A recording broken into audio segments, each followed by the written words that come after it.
So I'm going to record at least this section for YouTube for all those that aren't here so that they can look at Lab 17 and all the changes that need to be made throughout it. You're using the content library.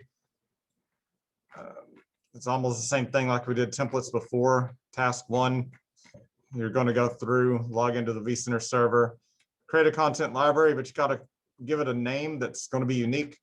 So in step 4, use your last name -library. That way it doesn't conflict with your partner.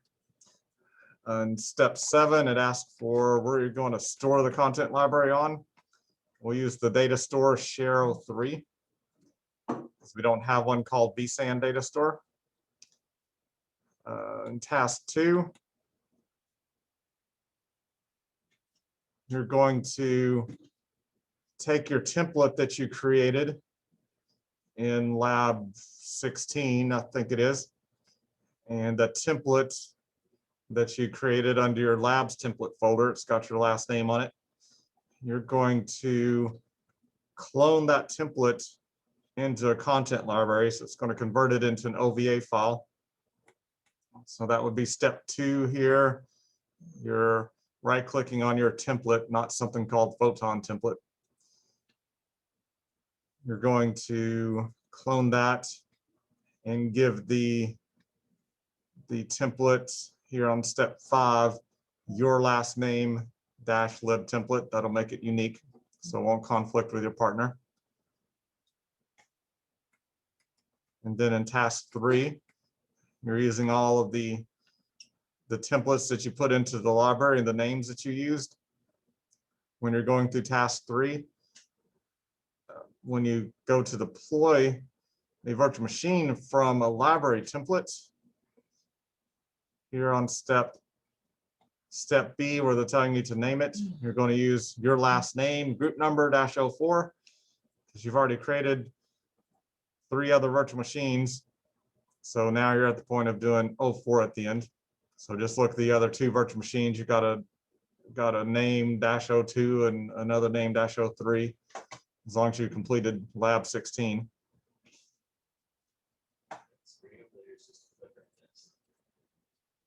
Yes, that's why I put it in chat. That's why you need to be like zoom in on your PC.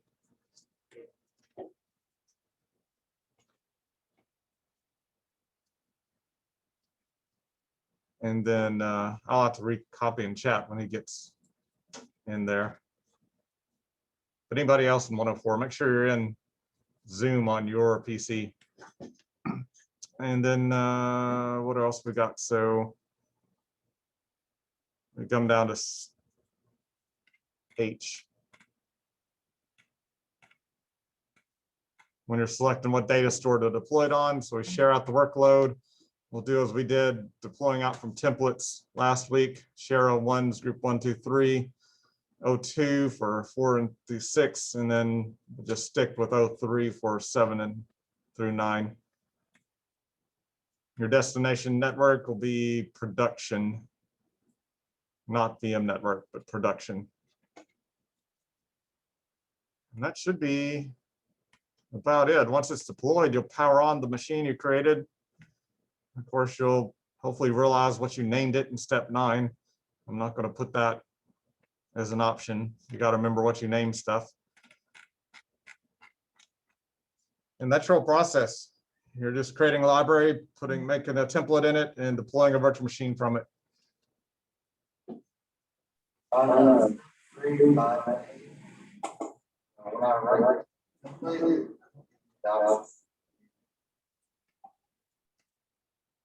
So is that Jared? Do you right click and go where? What?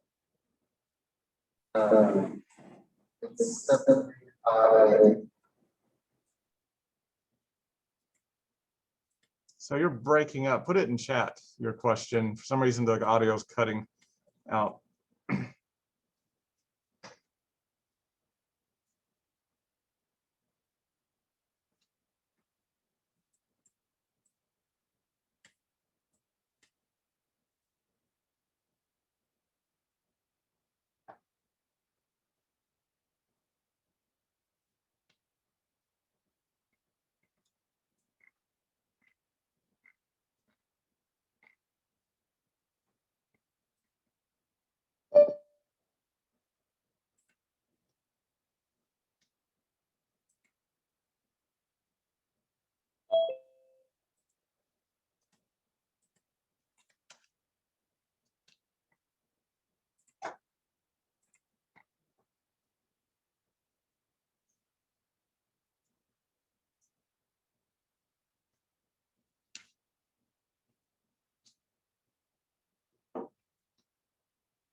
So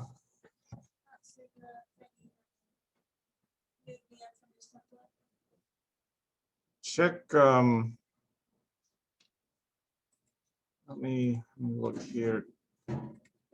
Bethany's, your task down here, it says, it seemed like that was awful fast. Bring your task up, make sure there's still not something that's in progress. So I guess I had control. Upload. It says it's completed. That seemed awful fast.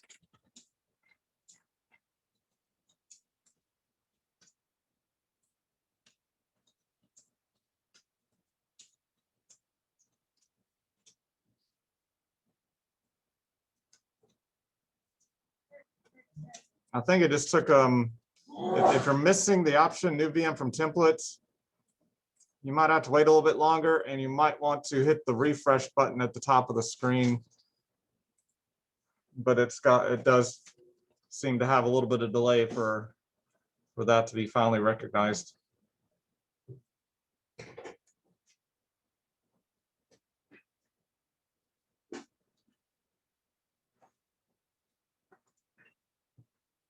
In some groups, it may take longer to generate the template and copy it over than others.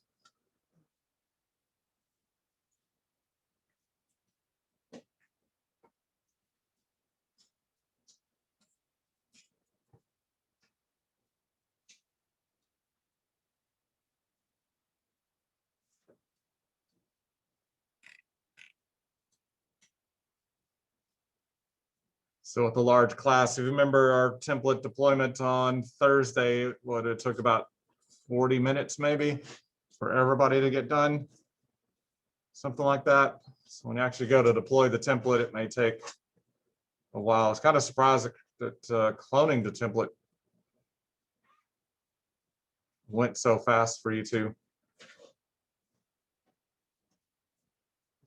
Yes.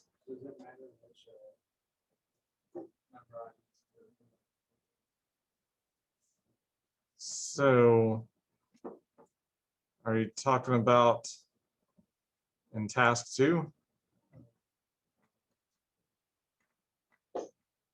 You're in task 1?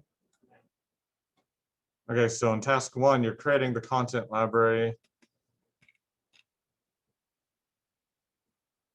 And you're not cloning anything in task 1.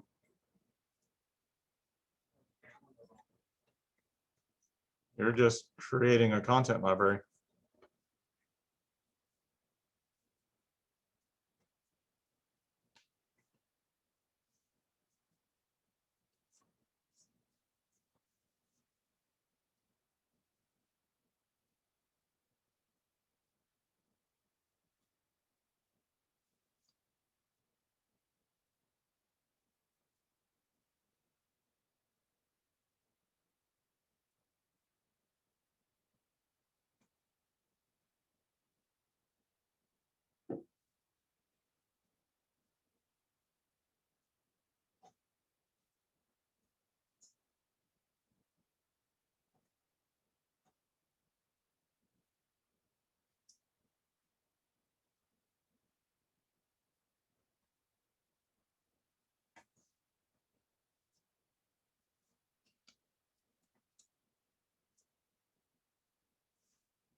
Let's see, mine keeps giving an operation info when I try to clone to library. That's refresh your page up there.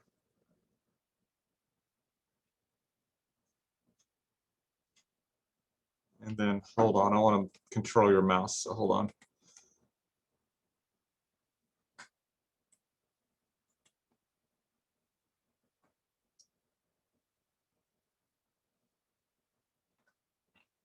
Why is it deleting files?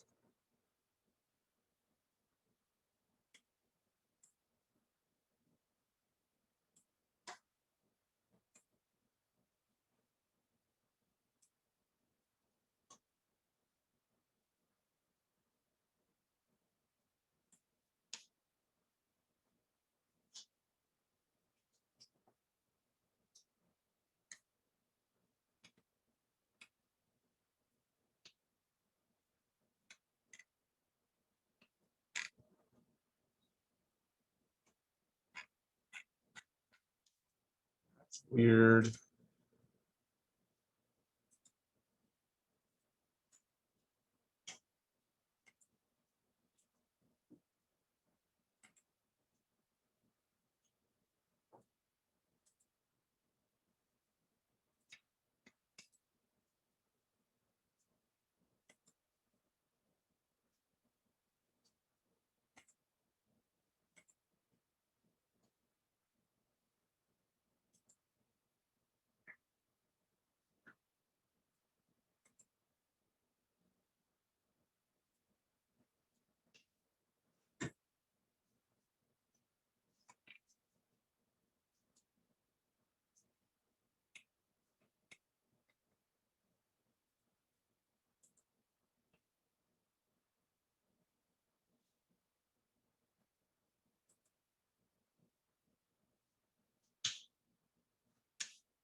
Does it say you have 3 hard disks?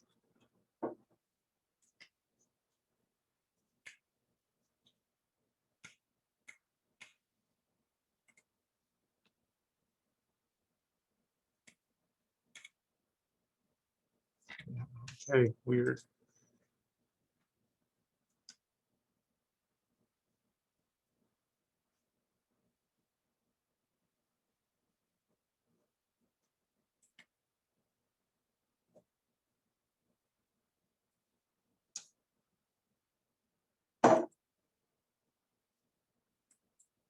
Yeah, go ahead and fill out the info there now.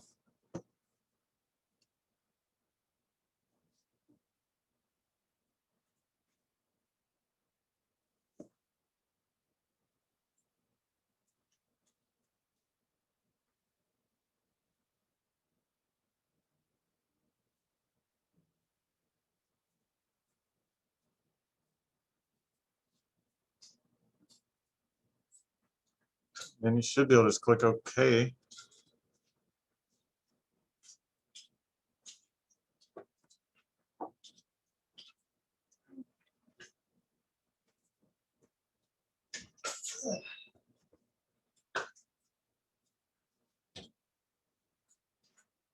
And then hold on, virtual machine.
Okay, I don't know, it worked that time. I think. No, it didn't. We stop and then lab 17, right? What? So we stop after lab 17? Yep.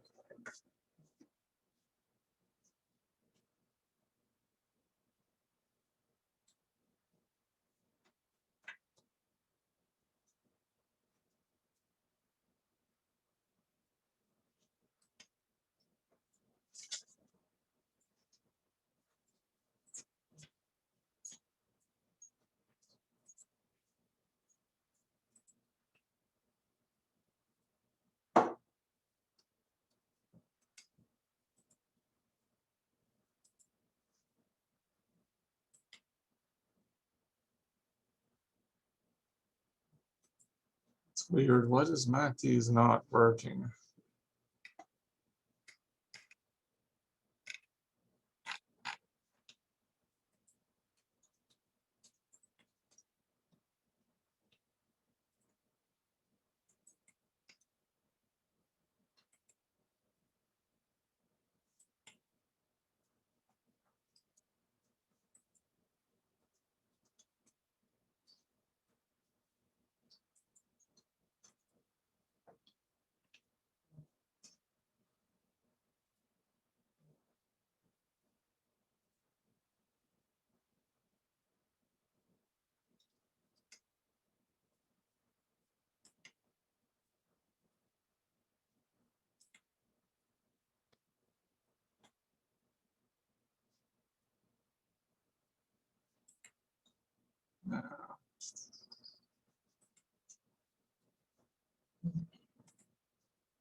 Could have been just you're just running slow.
Hey, Hey, Mr. Goodman. Yes. Let me look. Okay, so it wants me to use. I'm in the library, the contents library, and I'm gonna try to do the Talon 6B and create a virtual machine, but I don't have that option.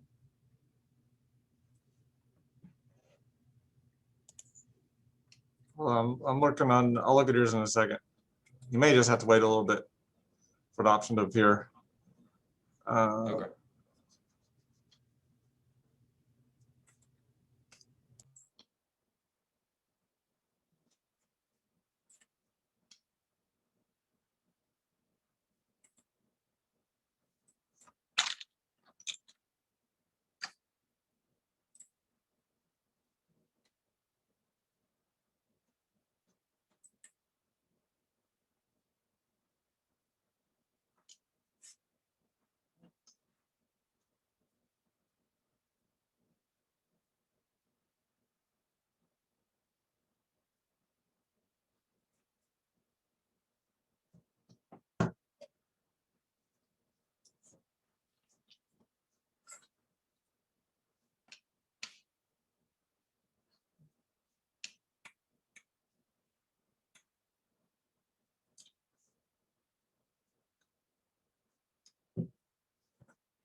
That's interesting.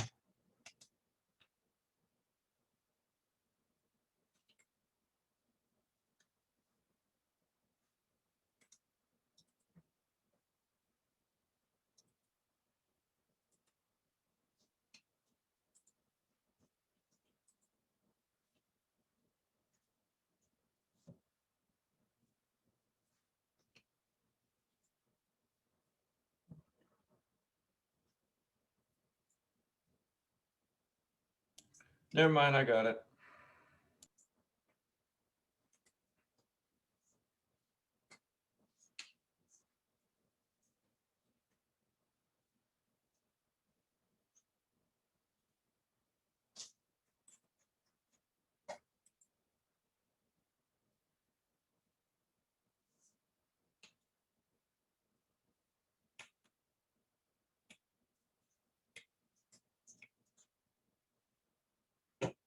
When did these 1 gig drives get installed?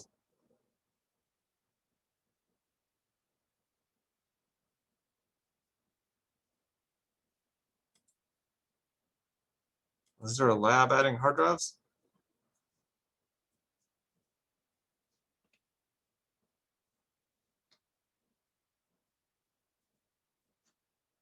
Go look at mine. That seems a little bit odd.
So I had 1 virtual disk.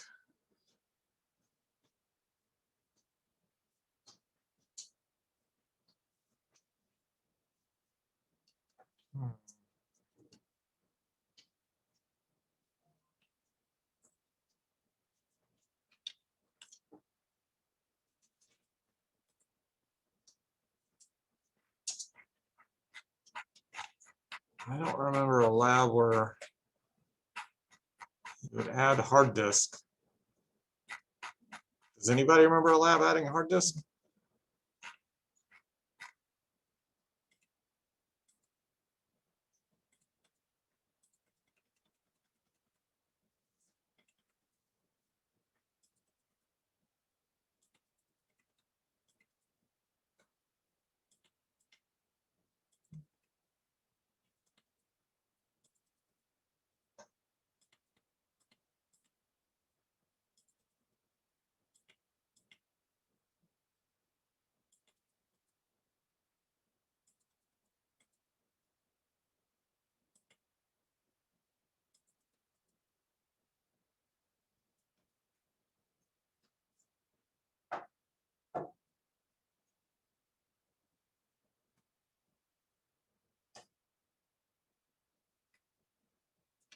Lab 5 was adding virtual hardware.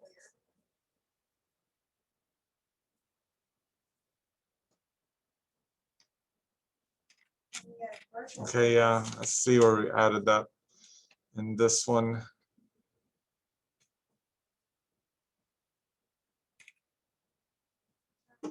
doing that, but I don't remember if we took them off or not.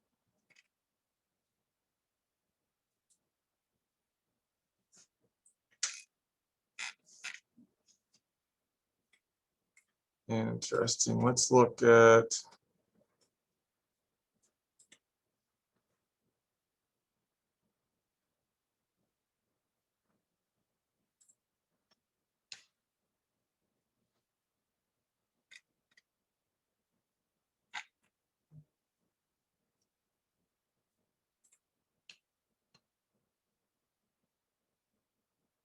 it doesn't look like they were taken off. Looks like they're still there. So that's okay, I guess. I was just forgot about that lab. Just trying to figure out why his is failing.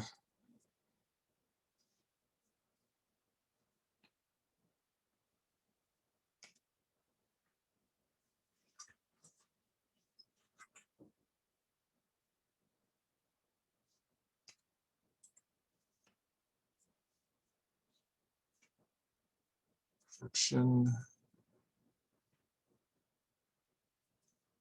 Client device is correct. 2 gig. See anything the hardware that would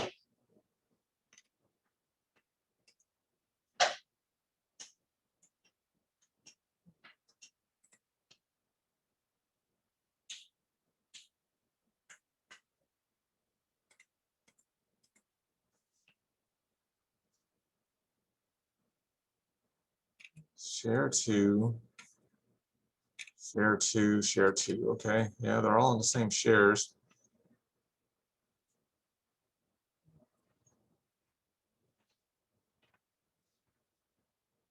All in dependent mode.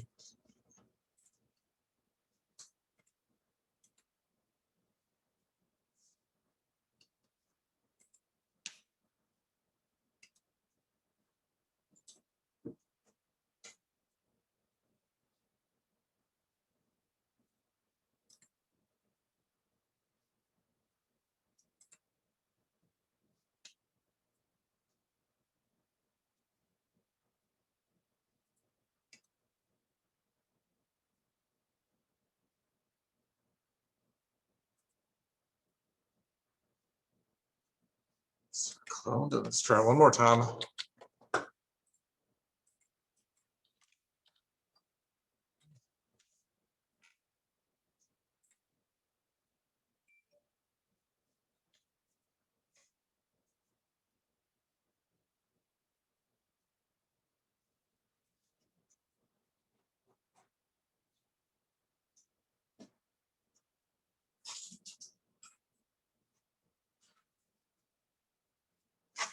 Failed to export to OVF. So let's see if I can.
Update installation is in progress.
Um,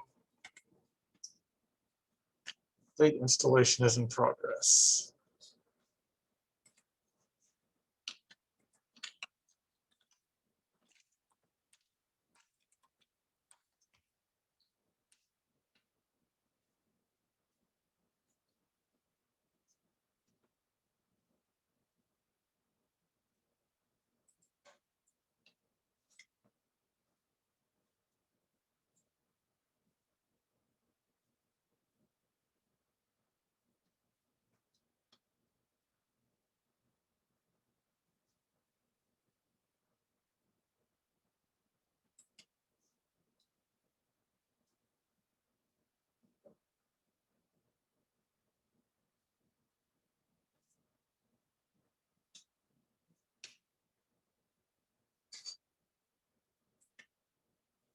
So that's what's going on.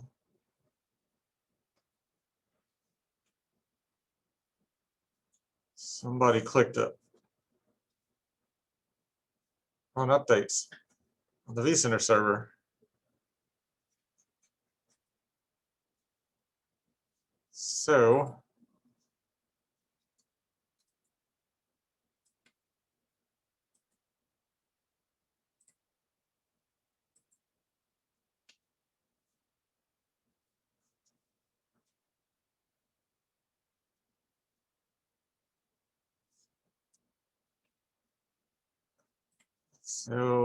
which one of you clicked to update the vCenter?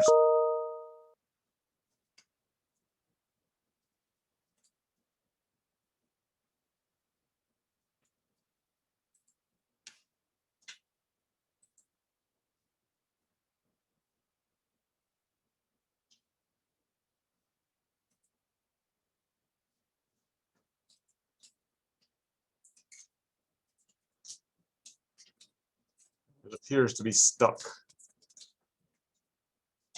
Whatever it's doing. So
I'm going to use the ILO interface.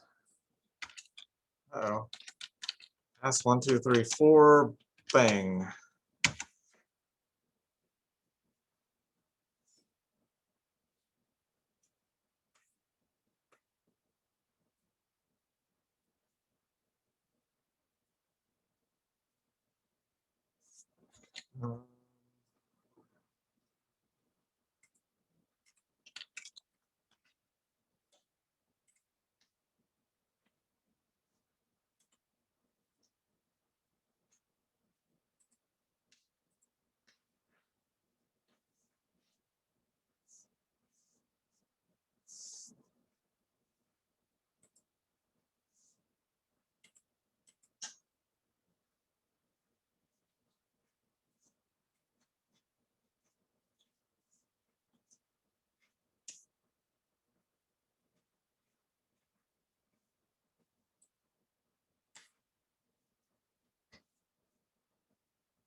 Why would it need to shut down virtual machines? That's just a vCenter server. It shouldn't have to shut down virtual machines.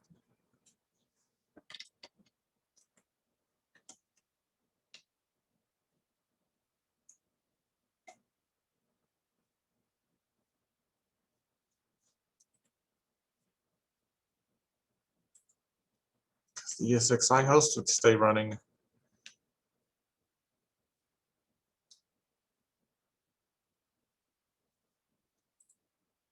Definitely shouldn't have to do this, but I don't know why it wants to shut down.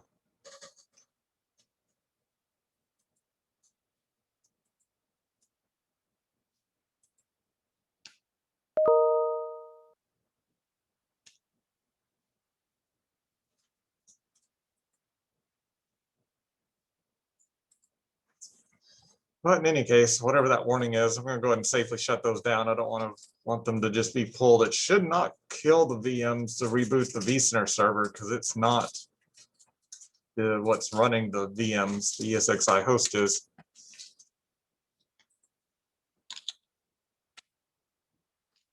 So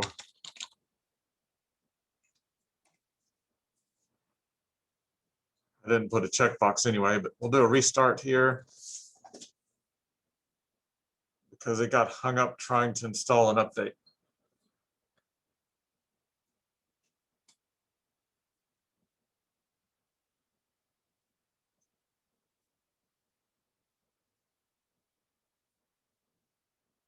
And it did not want to convert anything or do any type of cloning operations apparently because it was afraid the vCenter server would restart in the middle of that operation. So it was disallowing you to convert anything over because the vCenter server went down in the middle of that, and it's the one that was actually doing the operation. It would corrupt things, so it prevented that from happening. And now I see what I'm doing. I've completely restarted the wrong system.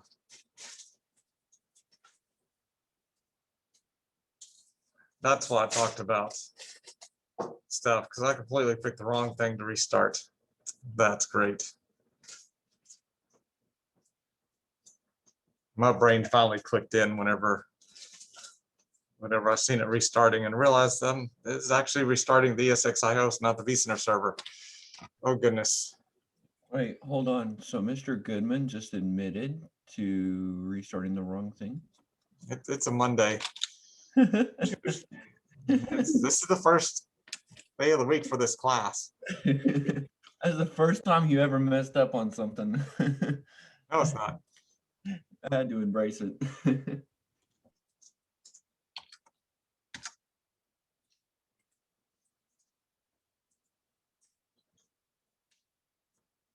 Oh, well, we'll just restart everything and maybe it'll be better. That makes so much more sense. Why I was telling me that you want to forcibly shut down VMs. Of course, that's the actual system that was doing the work. Now, what I wanted to do is go to my vCenter server and check out VC4.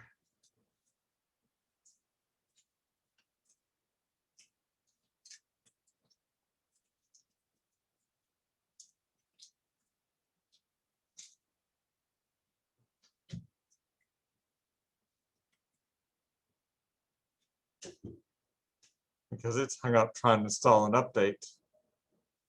Maybe somebody clicked install and go, oh, I'm not supposed to do that, and closed it down real quick, and then it just got stuck. This is what I was wanting to do. Restart this one.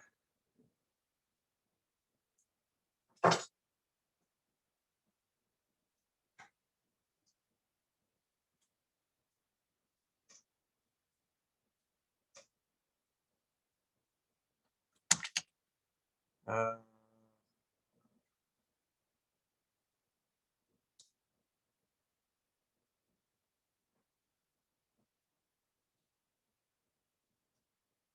that was slow.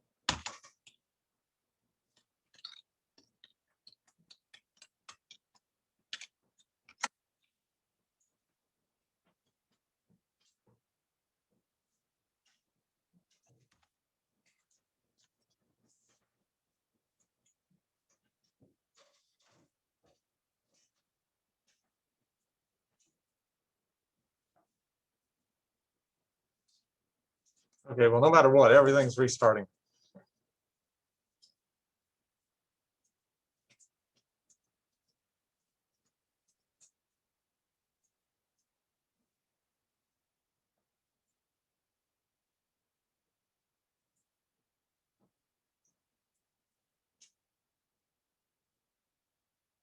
stopped LSD. Good thing it wasn't LSD. That would explain why it was messing up.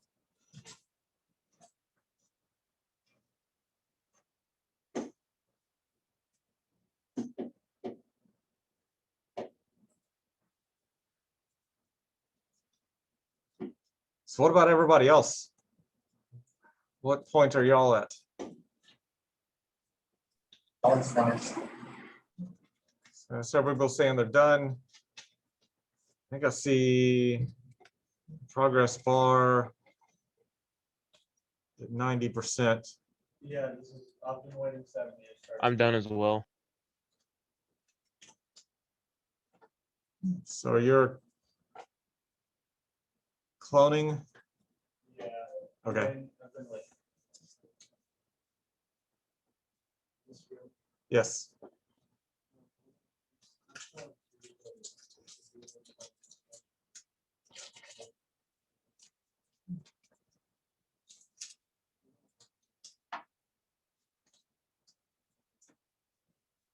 You right click your template.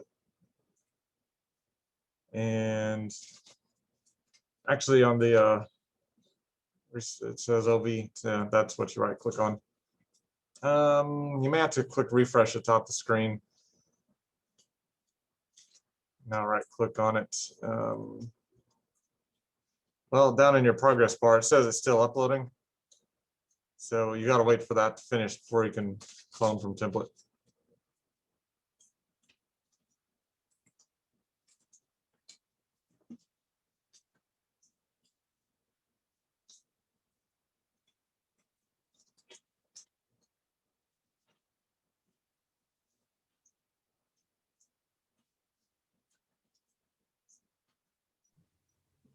Looks like our VC6 is in the triangle, not in my green. Stupid Bermuda Triangle.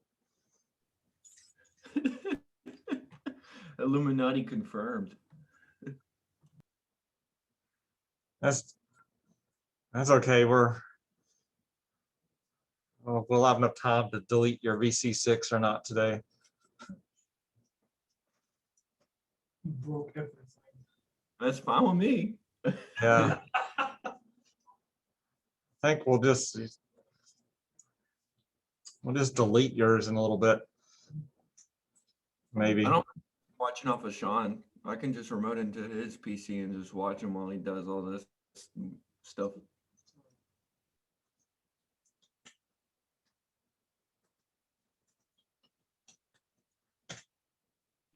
Wait, Sean is the one with the Germans. Never mind. I'll just watch somebody else so I don't get involved.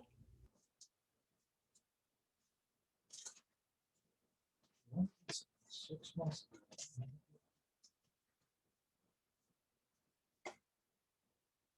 Ask Clove. Had the Chinese try to attack.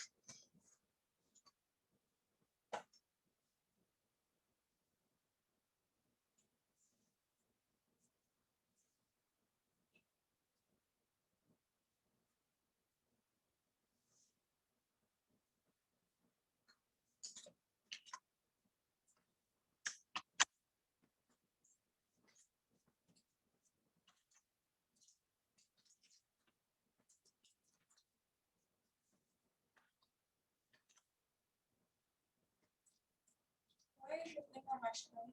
Yeah, your thing's on my, I was so confused what was going on. What are you doing? Interesting. Well, I was sitting like trying to check my taskbar and then everything it went black and your screen popped up and I was like, what is I doing?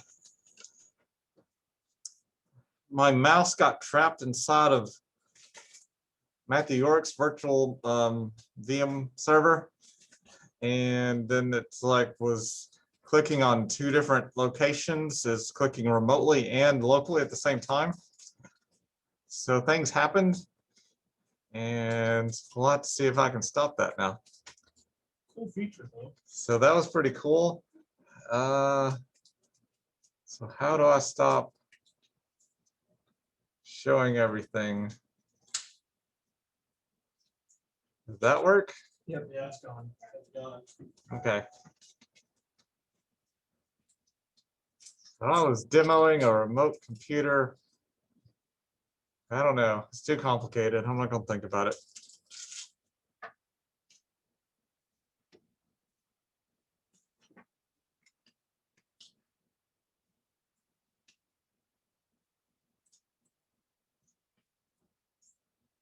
I think Matthew York's machine locked. No, it didn't. I was looking at the wrong one. So,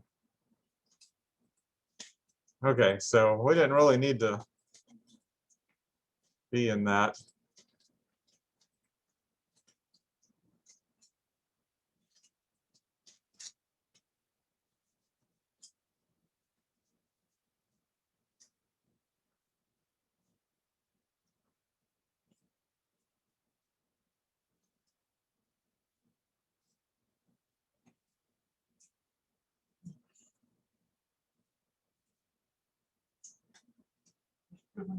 No. I do have one question that's not. That's opinion for this particular class, but something that is saying future classes of this. Didn't Red Hat pull the plug on CentOS as it currently exists? I have not heard that. That's what I read. I've not read anything real recently. All I know about is CentOS 8's out there. This is what's happened.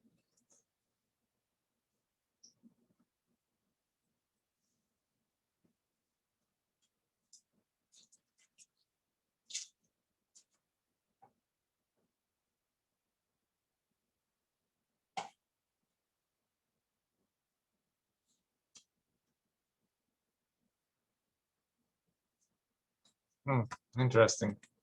That might be something to what to do in the future. We're in CentOS 7 for a few more years, but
Well, you know, Microsoft is even doing crap like this. Their server, they've got a core edition of their server that's rolling release. They are releasing a 2022 server though. There'll be a point in time.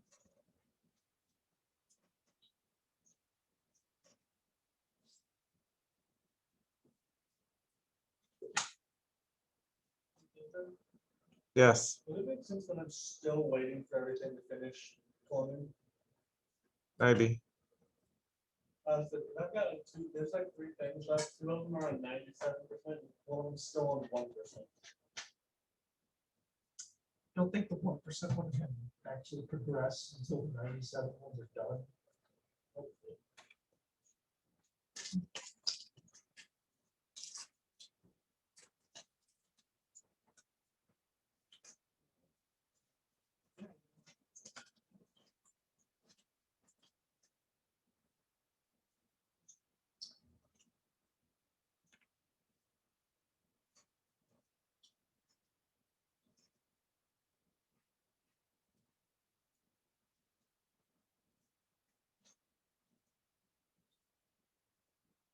How much of an effect is this going to have?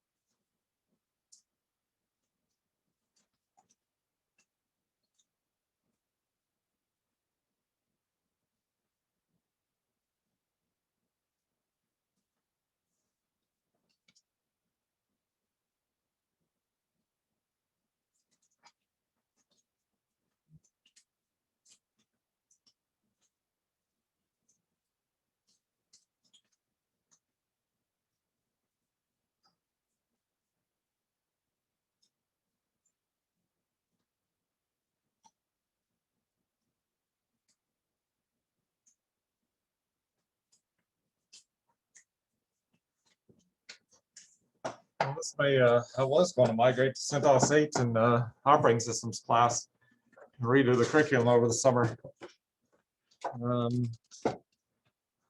So we may hold off on that again.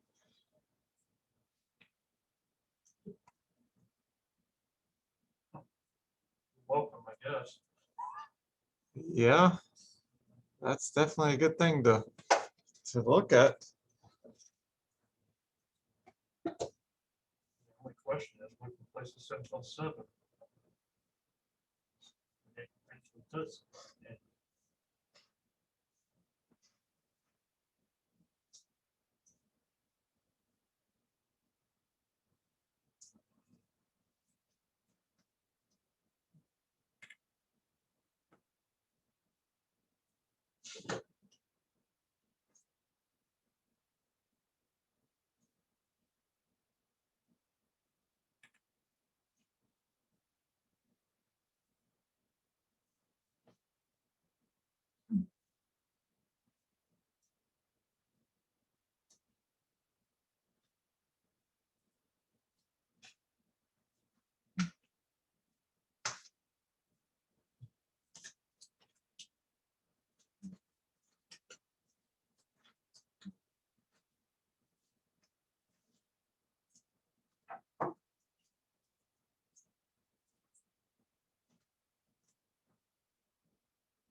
Now a Microsoft Principal Program Manager likes it. Microsoft likes it. Yeah.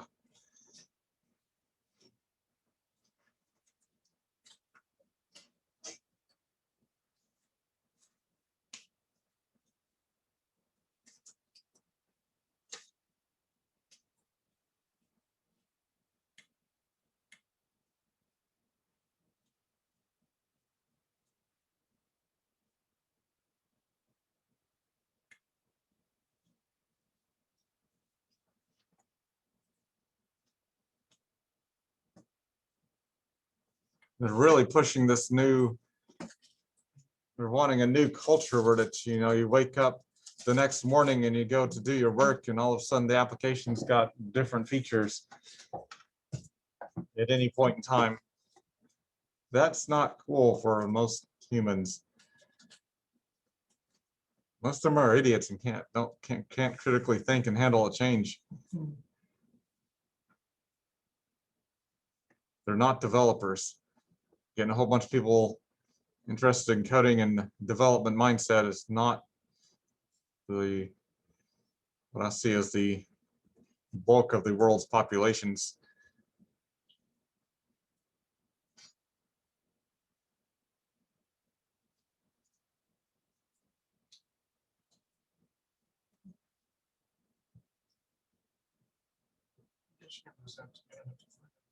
Linux distribution to company. And they're really trying to containerize everything where the containers are run from the cloud and constantly updated. That's like Office 365. I mean, it's not terrible, but yeah, there's new weird features constantly changing in it.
So I wonder if the community,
so way to get me off track.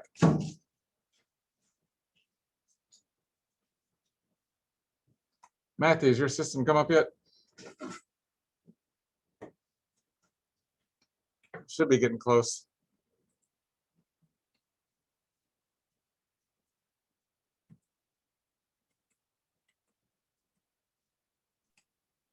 Okay, now I see your screen, yep. Did your content library disappear?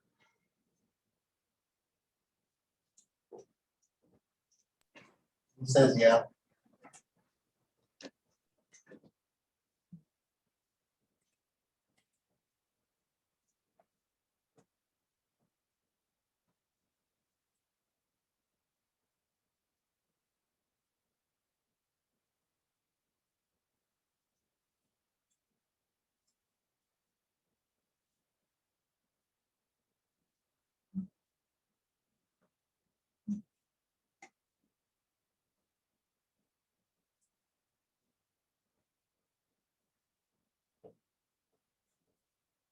Used to have White Hat Linux. It was a clone of Red Hat Linux.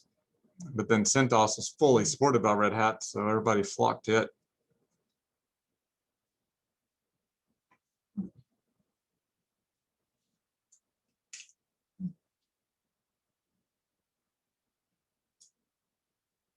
And now CentOS.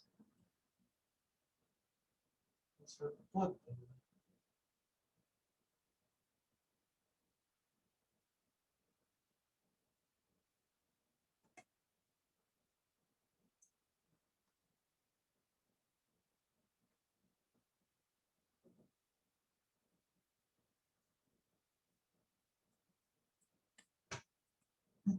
I didn't mean to, what? How did clicking? Oh.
Well,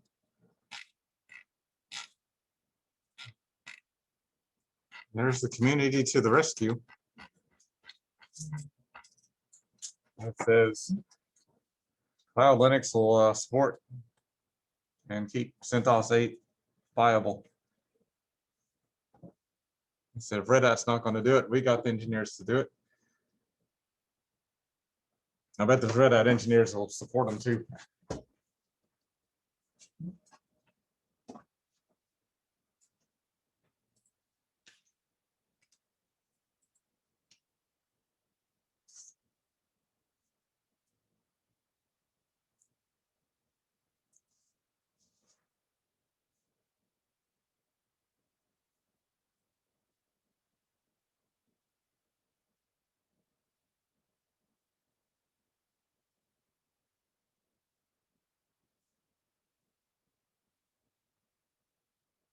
Here, we're watching one of the natives.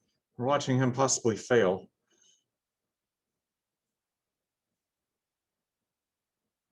Uh-oh. Uh-oh. It looks like that he might not fail this time.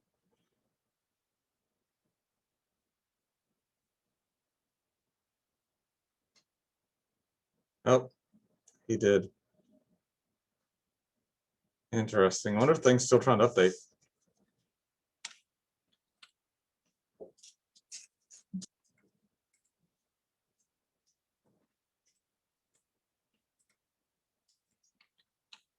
It always breaks on a Friday night.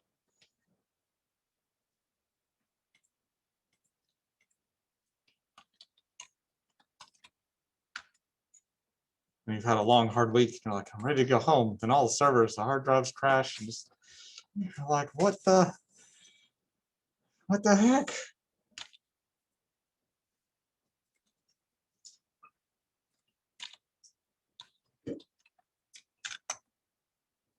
Is it going to pop up and say it's trying to install updates? What's it doing? Yeah.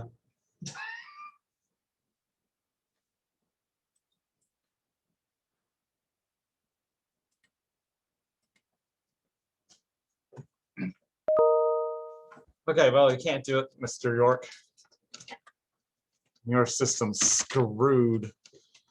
That's what's wrong with it.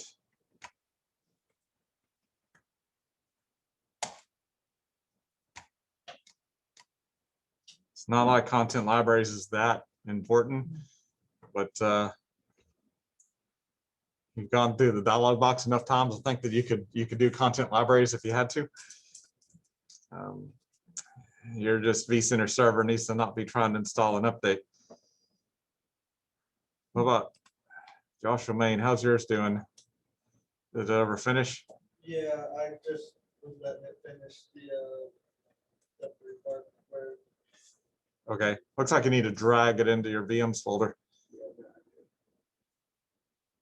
Just up one. Yeah.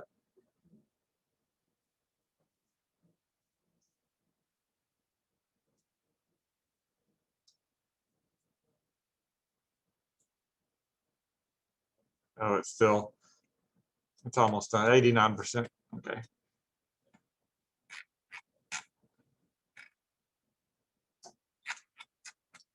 Whoa, using standard switches, what?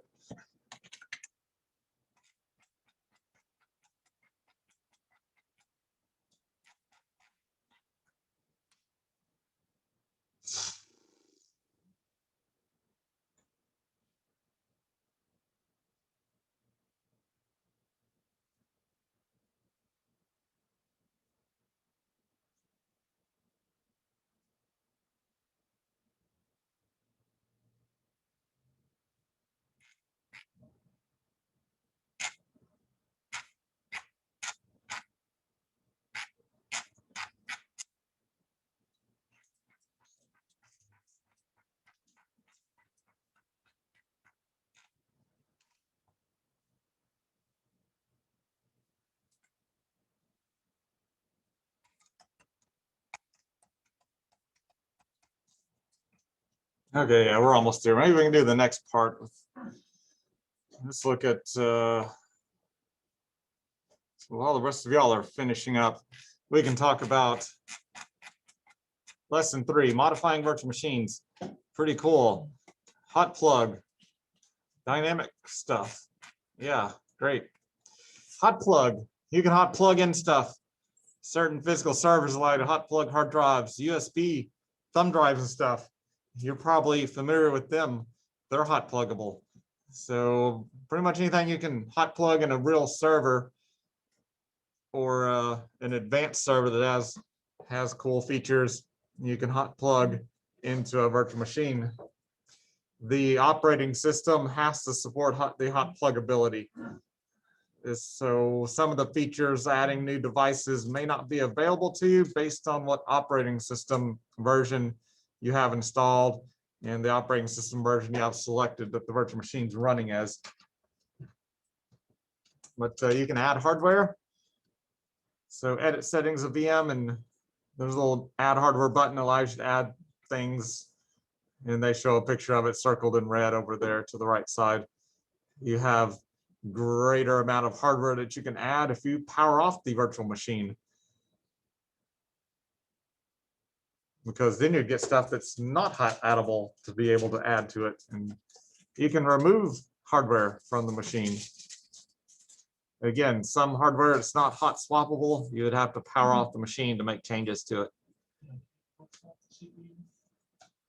it. That depends on the, that depends on the what OS you have. If some would have that capability to add and remove processors.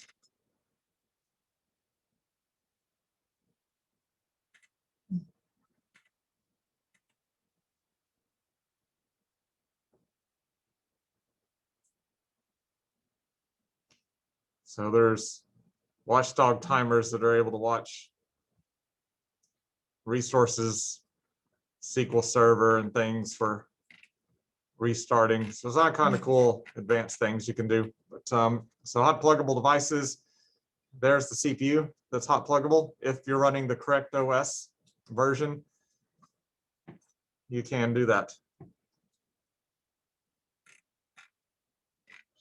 VMware tools must be installed. Hardware version 11 or later must be enabled. And the guest operating system, just like I said, must support the hot swappable features. And you must enable hot swappable hot plug features in the virtual hardware tab.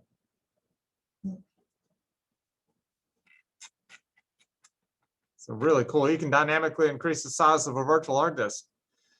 So here's a picture of you editing the settings of a hard disk and typing in a bigger number. Or typing in a bigger number, and all of a sudden your hard disk 0 that your virtual machine sees, it'll all of a sudden you like here's a Windows disk management tool, you tell it to refresh the hard drive and it will show you free space at the end of the disk. Your drive letter C doesn't automatically grow into the size. you actually have to use the Windows disk part tool or a third-party tool or disk management to extend the NTFS file system into the space that's beside it, and it'll allow the NTFS to grow. Same thing in Linux. You can use tools inside of Linux to grow the partitioning size. Preferably gparted is a graphical tool that is very, very helpful in growing. So most Linux distros, I don't use the live command lines. I actually shut the system down. I'm going to use a gparted to extend out the file systems on it. I have better luck using the graphical tool than all of the command line. You can inflate thin provision disk. I've had to do this one time. I deployed out. So yeah, that was deployed out.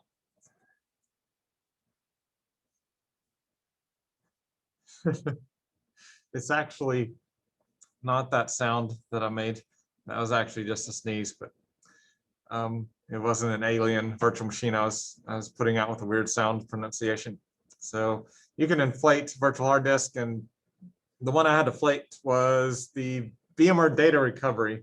It's been a while. They may have made some changes since it was, but I download VMware data recovery. It's basically an appliance that connects to data stores and backs up the VMDK files. It also communicates with the vCenter server, basically snapshots the virtual machine so it can back up the hard disk file without having to worry about any changes touching it. So I can complete the full backup and delete snapshots and store the backup. And the instructions said it would not work. You couldn't back up to a thin disk. And I said, well, what if they're lying to me? What if I deploy this and select thin provisioning? And what if it actually works? So I did that. And then I went to go run a backup, and I started the backup because it deployed fine. The appliance started up, and I told it to store these VMDK files over in this other SAN. And then I was going to back up virtual machines from one SAN into the virtual machine data recovery. And it got all the way to the point when it come up to starting to copy. I was like, it looks like it's going to work. Then it said failed. I was like, huh, it failed. I wonder if that's because they're not thick formatted like it told me it was required to be for it to work. So I went in and I right-clicked and said, or at that time, I think we right-clicked, but here there's an inflate button because we're using a different tool. But I right-clicked and inflated the disk. And once it inflated the hard disk, I went back and told it to retry the backup operation, and it backed up and was successful. So I was like, wow, they didn't lie to me. It actually had to be thick formatted. So that's why I had to inflate. That's about the only reason I ever wanted to inflate something. Except for my bank account. Y'all can put money in my bank account if you want. It's like a game. Higher numbers is better. Okay, so you can go to the VM options. The VM options is critical before you do any major work with the virtual machine. Like maybe you want to remove it from inventory. It's really critical if you do something like that, you want to find it again in the future, to go to the options tab and actually expand out the general section and look, where is it physically located? Because at any point in time, somebody that has rights to the system can rename a virtual machine. We could rename your virtual machines right now really quickly. You know, instead of Sean, we could name it Smith. And then, you know, a couple of weeks, there's a lab and it says, remove your virtual machine from inventory. And then it says, now go find it and add it back in, just to see how you can do that. But the folder did not get updated. It's still Crane or whatever it was. and you just remembered removing Smith. Now you're looking at Cheryl 1 for a folder called Smith, and then you go to Cheryl 2 and you look for Smith, and you go to Cheryl 3 and you look for Smith, and you're like, well, I don't see it anywhere.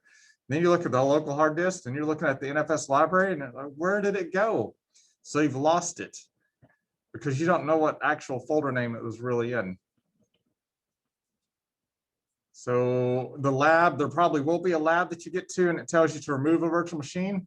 You should instinctively go, what if I have to put this back?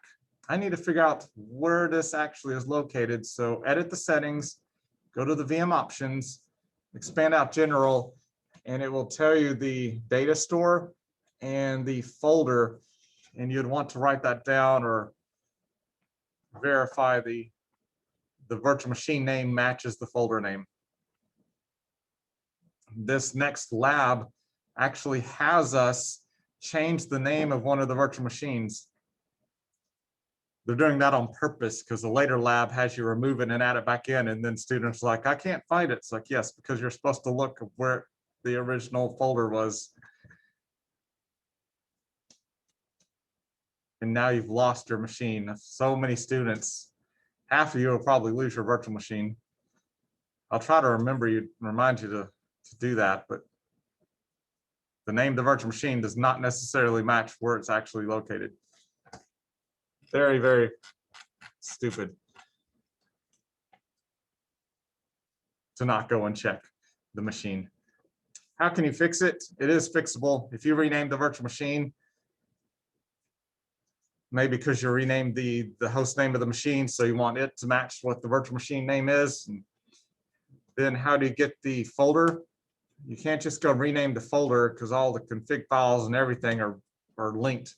You have to migrate it from one storage to another storage, and it will update all the configuration files and update the folder name. And then that makes everything normal again.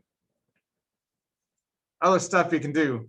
If you have VMware tools installed, you can control what the shutdown and pause and restart buttons do.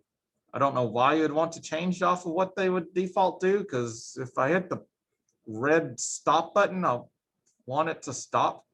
But you can make changes to what they do.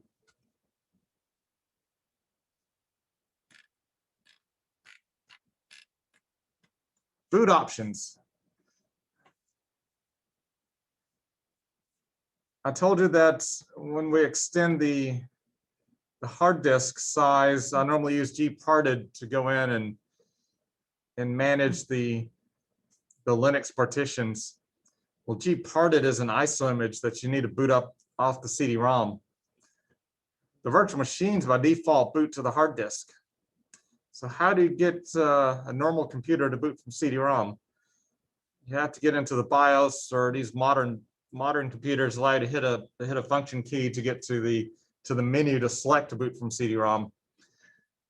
But these virtual machines use an older style BIOS where you have to go into the BIOS and tell it the boot order. There's a problem though. The virtual machines are set to start as fast as possible. And they start faster typically than the remote console screen can show that you can hit like F2 to enter the BIOS and go to that, because they don't even give you 2 seconds. It gets past that point. So how do you get into the BIOS so that you can boot up off an ISO image and do normal stuff that you do on a physical computer? Well, they have a force boot to either BIOS or force boot into EFI BIOS under the VM options and boot options here. That way, with the next time that you restart or boot the virtual machine, it'll go into the BIOS configuration. And then from that point, you're able to do the changes you need to do. And we will do this because the next lab coming up will have us expand a drive. We will have to boot into the BIOS and change it to boot from CD, and then allow it to boot up off an ISO image and use gparted to expand out the Linux hard drives.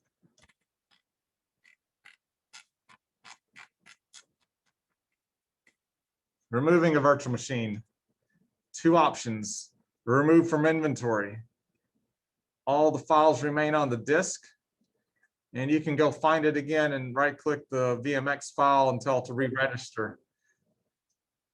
Pretty easy. Delete from disk.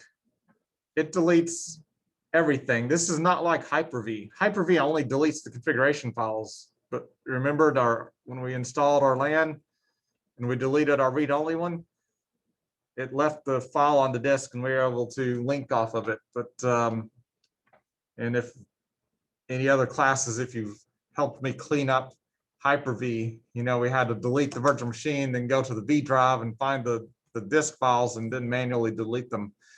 VMware is different. If you click delete from disk, it deletes everything from the disk. So remove from inventory is almost what Hyper-V does. Although remove from inventory leaves all the configuration files. Hyper-V deletes the configuration files, but leaves the disk. It's weird the way Microsoft does stuff, in my opinion. VMware seems a lot better. You're like, just stop displaying it. You can't boot it or anything. You can add it back in later if you need to. And then delete from disk, literally delete everything. It's a one-step process. I don't like Microsoft. Delete the virtual machine, then you got to go find the hard disk and then actually delete it. Why? Why, Microsoft? Why do you not have a delete from disk option? Delete everything. So there's my rant against Microsoft. I think VMware's way is a whole lot better.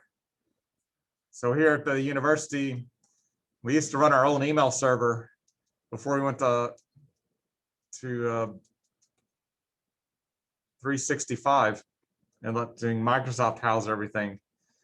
Legal purposes, this is big for all of you starting to graduate. There's a lot of legal purposes, rules on being able to retain email.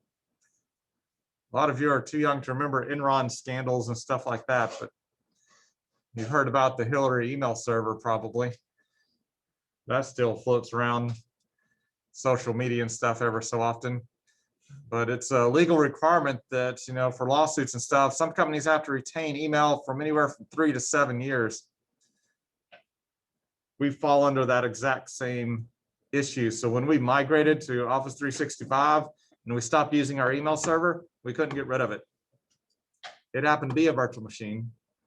So we shut it down, about a terabyte of emails on the thing. And we simply just removed it from inventory so nobody else could boot it up unless we got a subpoena from law enforcement that we needed to retrieve information. Then we could add it back into the inventory, start it. But it was removed from inventory so nobody could start it up accidentally. That's one use case scenario for removing from inventory.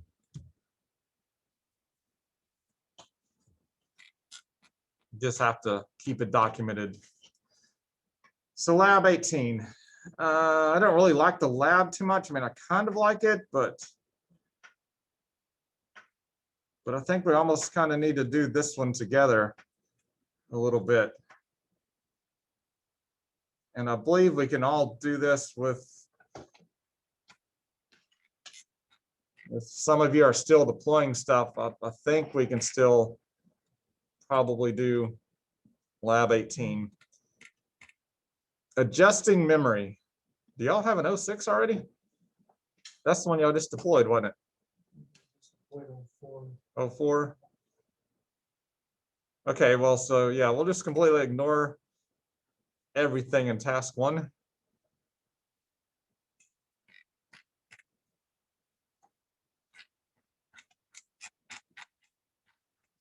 And I don't like task 1 because, well, one, we don't have a Windows 06. We'll use one of our Linux machines, probably our 02. I don't like 4500. 4500 is not a physical amount of RAM that you'd normally be able to apply to a computer system. And I've always seen virtual machines have issues and run slower if they don't have an actual 4.5 gig into their system. So instead of 4500, what would you have to do? So you could think of, yeah, 1 gigabyte, 1024 multiplied by 4.5, that's 4,608 meg if you wanted 4.5 gig. You could also look at it another way. You could think of 4.5 gig. Well, Cisco, you know, you do your exponent charts and all, and you know 4096 probably. That's probably one of your, just doing subnetting in your head, hopefully, that you at least go up to 4096. And you're thinking, if I needed to add a half a gig to that, what's a half a gig? 512, right? 128, 256, 512. You got to go in powers of 2. So I could have done, you know, put in 4 gig there just because I knew that number, and then added 512 to it and got the 4,608. Or Sean's method, multiply 4.5 by a gig, 1,024. So you want to use real amounts of memory.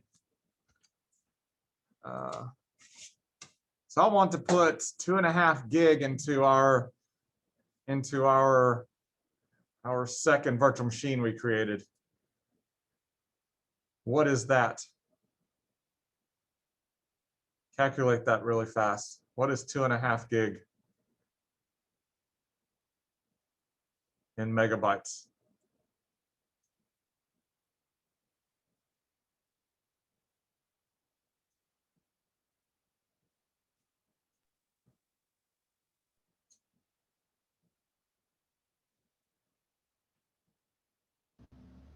$25.72.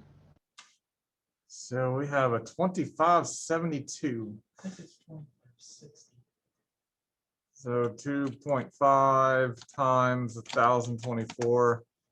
That's, what the heck? You divided it.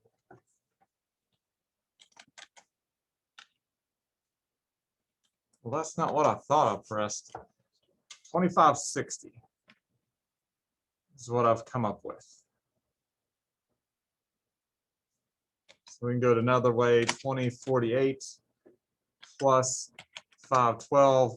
Yeah, so 2560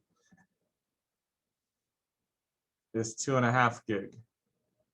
So you need to be able to do that with virtualization. Use a real memory powers of 2. It seems like the operating system can handle that better than other types of memory. So adjust your virtual machine to 2560. I've got one. So I'll adjust mine. And then we'll take a break, but go ahead and get yours to adjust to 2560. Wait, where did mine go? I converted it. I don't have one. I made it a template.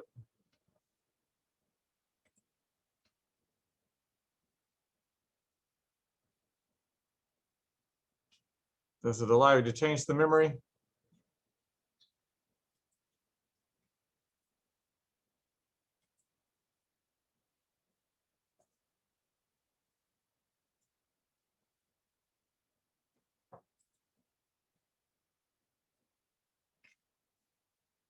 It looks like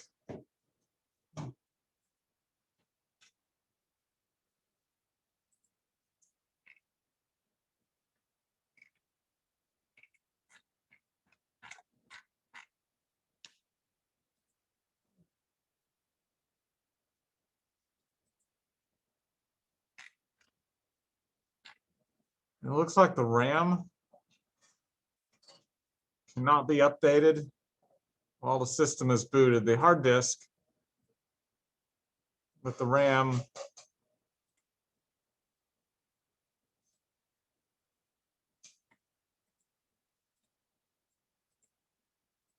so how are you going to change that?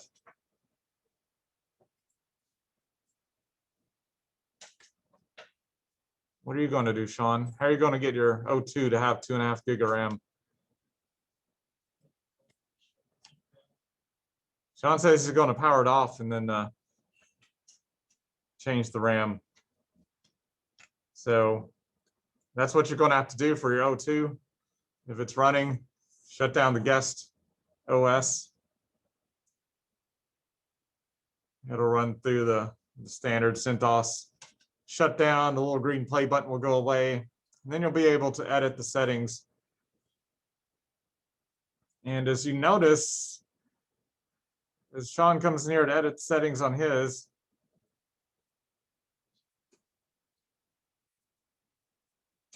the RAM section will no longer be grayed out. And it's in gigabytes. You could actually just put 2.5 in there or put the 2560 and switch it over to meg. But be really careful that if you put 2560, that you're on megabytes and not gigabytes.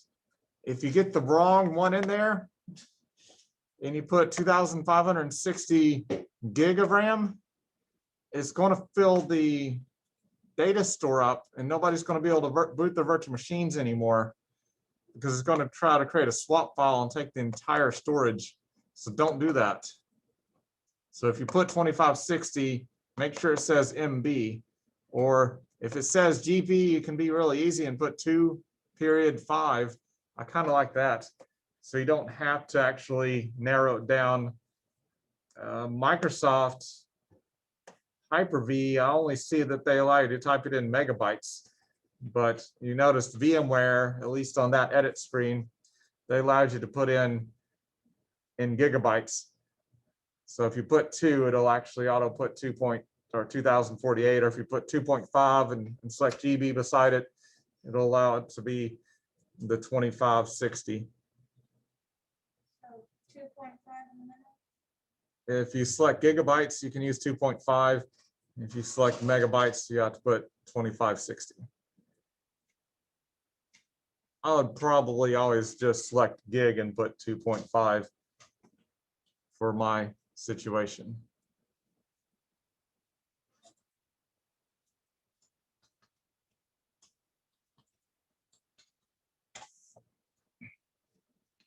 So that's what we're wanting. We're wanting to make sure that once you've modified yours and you look at your summary, you may have to refresh after you've made your change and started it back up.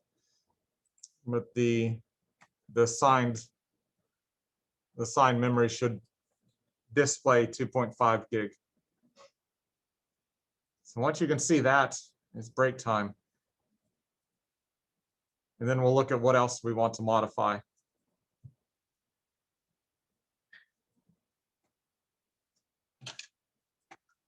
So modifying hardware is not very difficult. The hard disk, that's something really common to do. So that's what we'll do in the next hour, is look at how to handle that. That's very common to have to get more size. People always want more space.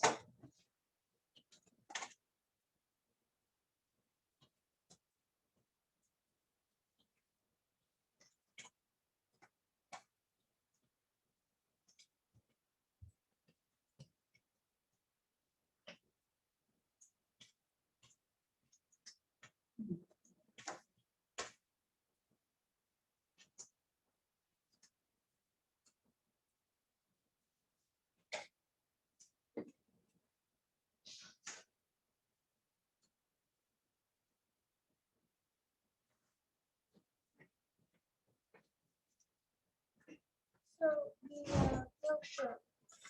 Yeah. What are we talking about? So this one right here is one of the ones I had now, and it has a second side. So you would have to put something on those, or at least one of them, and then like glue one of these down, so it's only got like one section on the other side to do. This one is more of a booklet. It's got like 4 pages, but I could just print page 1 and then just glue the sides together. So all you have is this and this. So you know which one to go. I like using another one. This one? Is this one I could just print page one, or just keep page one and then just fold it in half. Yeah. Because the other one, I have to come up with 3 paragraphs of something, and I don't really know what to put. Other than trying to do a bunch of research and explain technology.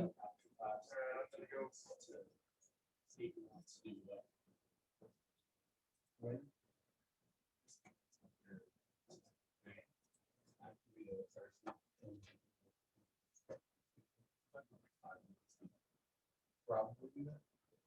I'm not willing to hold it. I'm just saying, like, just to like, sort of type some, you can kind of talk much easier. If you need to leave out. It's whatever for me. It's just, it's fine. You don't have to be out. Yeah, I'm not trying to leave. As long as I'm not like do that there. Do that. Yeah,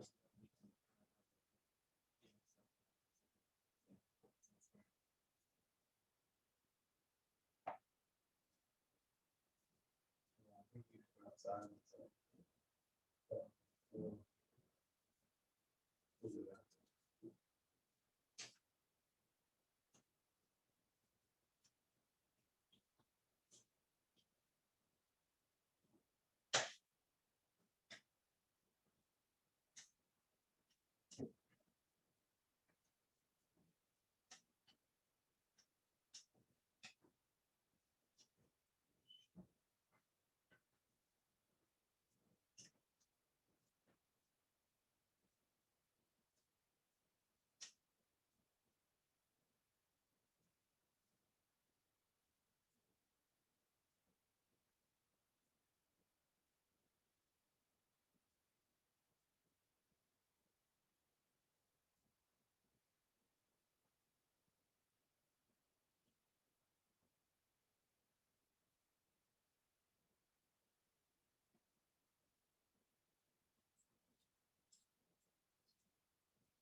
So we have less in Cisco than I thought we could.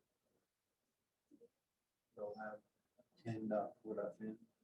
You said that not assigned in this lab, but you may find it helpful in preparing presentation too. Or 10 And we do have a lab practice number 1 and 3. I don't know what that is. but Yeah, I don't it's know. not- Yeah, I thought we were just gonna have to read the module, and then I saw there were some labs assigned. Hey, you know what? This week has been like the most laid back Cisco week that we've had all semester. Yeah, So I'm not complaining too much. I don't know either. I mean, next week we don't have that much either. We got like 3 packet tracers. Yeah. And 1 lab to do both of those. So I need to find a whole lot more homework next week, what do you think? No, no. No, and like unimaginable amounts of work from this season up until this week. Okay, so I need to pack y'all heavily for spring break and make it due to the Monday and Tuesday after spring break, right? Yeah, Well- no. Knowing me, I'll probably have it done. You don't have enough grades in this class for me to just not do that, so that. Just do it for him specifically. Everybody else treats differently than him. He's Hey, good. 400 points worth of stuff over spring break, we do. Yeah. Make sure y'all don't get in trouble and get COVID. Yeah, I'll have to do that. It's looking out for y'all. Well, I've already had it, so See, my spring break. Did you actually have it or just, yeah, that's why I was gone. I wasn't here the first week of school was because I was still in quarantine. okay, I wasn't sure if you just like exposed to it or actually had it. No, my brother and my mom got tested, came back positive. Dad tested a few days later, came back positive. Then I tested like 5 days later because of school, came back positive. I think my sister-in-law had it too, but she never actually got tested. We think the cat had it too. She was sneezing a lot one day, so I think she had it. Yeah, it's felines get it pretty easily from what I've heard. The only one that never showed a single symptom was my nephew.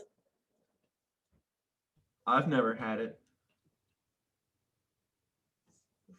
Gone this whole year not washing my hands or nothing. I haven't gotten it yet, so. Should have washed your hands at least once a year. Yeah, that's kind of a given. There's the book, everything. Everything with the bunks in it.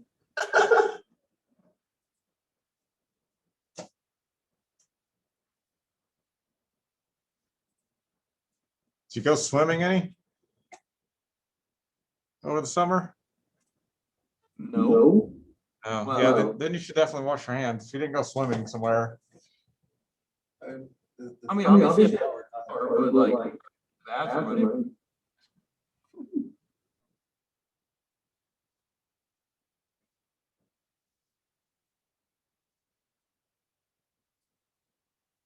I had quite an interesting weekend. Started out finding a loaded magazine for 45 Apollo points. So, and we're not allowed to have guns on our apartment complex. So I had to call that in. Had to go to the police report. And I had to sign it, which was not fun. Is this at like work? Huh? This at work or? No, this is where I live, Oh, right outside my door. And then the next day, we hear 5 gunshots at midnight. And then today, our upstairs neighbor has had about 8 backpack visitors that just knock on our door and then pass stuff back and forth and then leave.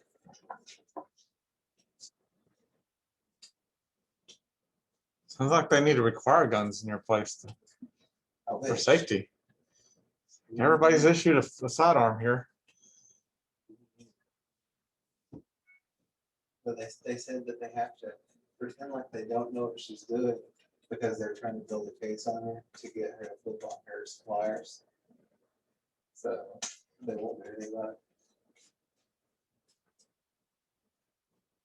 That's very interesting weekend. You've kept an eye out that none of them was like my ex showing up. Yeah, no, it's one of them was my dead uncle's ex. So it's awkward. Yes. There's always some in the family. We kind of watch who comes and goes because they beat on the door. It's like my mom's side of the family, pretty good side of the family, not too much bad on that side. Although there's one cousin, she's not allowed to see like 2 or 3 of her kids. She's only able to see like 1 out of 3 or 4 that she had. Of course, she's an adult now, but I'm like, wow, that's pretty bad when you're not allowed to see your own kid. You're the mom. Yeah, you have to do a good amount of stuff for the holidays. Yeah.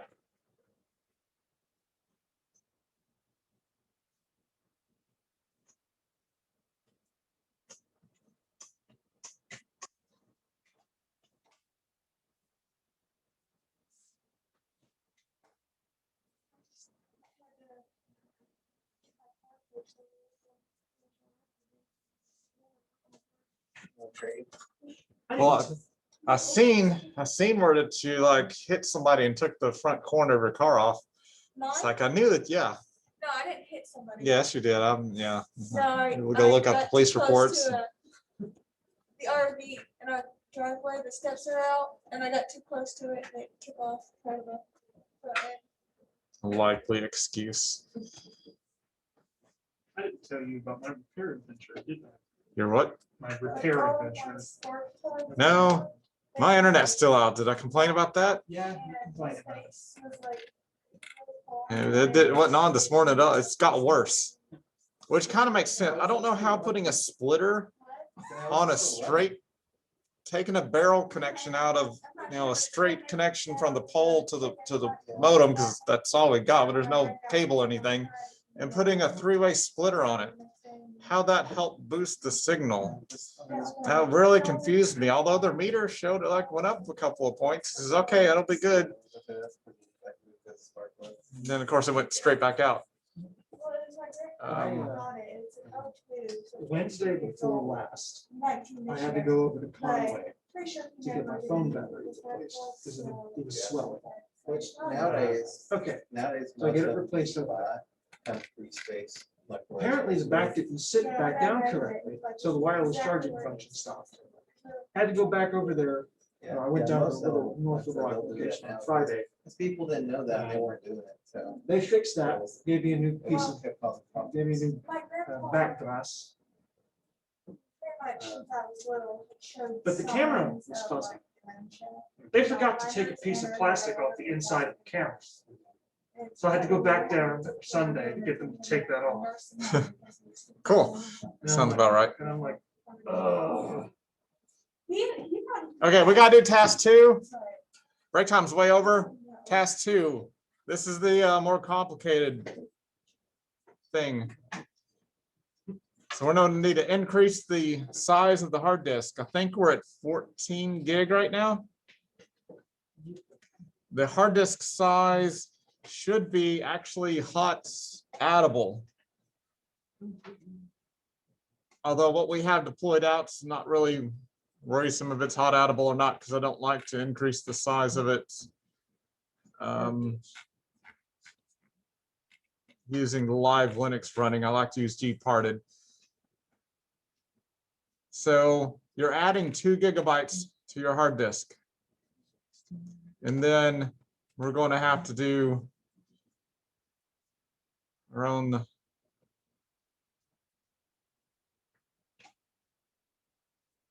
stuff. So we'll watch Sean Crane here, and I'll walk him through. So did you didn't have to shut down. All you have to do is edit settings and look at the hard disk size. Like I said, everybody should have been at 14 gigabytes. And currently you should increase to 16 gigabytes on your hard disk. Sean, cancel all that. We're watching you. So once you got the 16 gig done, then and you'd clicked OK, everybody should have been good at that. Did everybody's increase? And notice you didn't have to shut down your virtual machine. Could have remained running. So the hot adding of hard disk works if you're on a 64-bit operating system. If you're on a 32-bit operating system, it typically attaches an IDE controller drive, and IDE controllers did not have the technology to dynamically increase. So an operating system would never expect or understand with an IDE protocol to realize the drive increased in size. But SCSI, created way back in the 90s, and maybe even the 80s, they had always had the ability to grow the size because of virtual disk and stuff. He's looking up the history. SCSI's been out for a while. 90, there's 94, 86. Yeah, so probably in the 90s when the standard allowed it to start growing, but that's been out there for a long time. That's why 64-bit will work. Sean's still trying to do weird stuff. Stop it. So in a Windows machine, you would just log into Windows and open up disk management and right-click the drive, like C drive or whatever drive letters beside the free space that appeared. Hopefully it appeared beside the free space, and you would expand the NTFS file system, and you could tell it to take up the rest of the space. Linux, it depends on what type of tools that you've got installed into the computer system. And sometimes you need to unmount the file system. It all depends on which file system you're using and what tools. Our CentOS machine, I don't think has gparted, and the XFS file system, I don't think auto grows while it's connected, so we can't live expand it. We actually do have to shut the CentOS machine down. So you can go ahead and shut your CentOS, your virtual machine operating system off.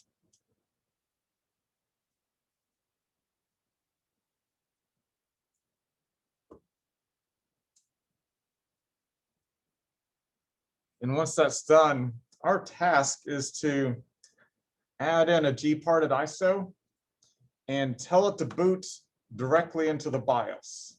So you're going to need to edit the settings again.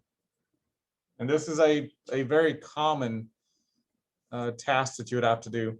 So for the CD-ROM, you're going to need to connect it to a data store. Should it be powered off for this part? It doesn't matter. It's before we boot it, it'll need to be powered off, of course. You're connecting a file in here that's got gparted on it. And which one of these has gparted? So scroll all the way to the bottom. So we got Wireshark, VMware Visor, Undelete. We have the Ultimate Boot CD. That might be what we use. Scroll up a little bit more. QNAP, PuTTY, Damn Small Linux, CentOS 8. Keep scrolling up. Yeah, So I think I used the Ultimate Boot CD for this one. So the UB CD has parted magic on it, which is kind of like gparted on steroids a little bit. But so Ultimate Boot CD, make sure it's connected and connected it powered on. And then before you hit OK, we need to make sure that we can get into the BIOS. So that's the VM options that we were talking about. And you'll need to expand the boot options. And there's a force. Actually, we need to change the firmware. We need to change to BIOS mode. And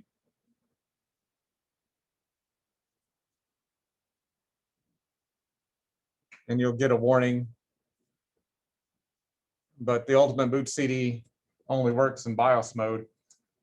And that's what we're going to want to boot to. So change it to BIOS mode. That takes secure boot off. And then force BIOS setup must be checked. You don't have to do anything under advanced. They're under VM options. Yeah. So the change, you have to switch over to the VM options tab, open up boot options, change it from EFI to BIOS, and then put a checkbox beside force BIOS setup.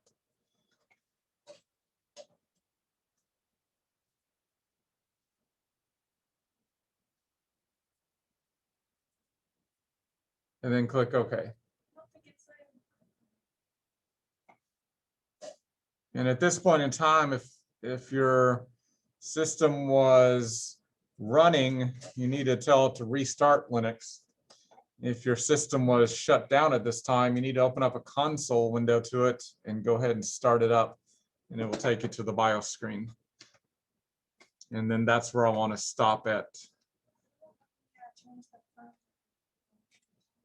Is it running? It's run. Yeah, you'll have to shut it down. And then just hit OK and then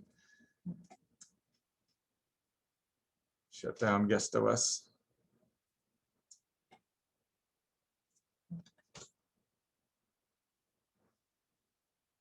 I'll have to wait for the green arrow to go away.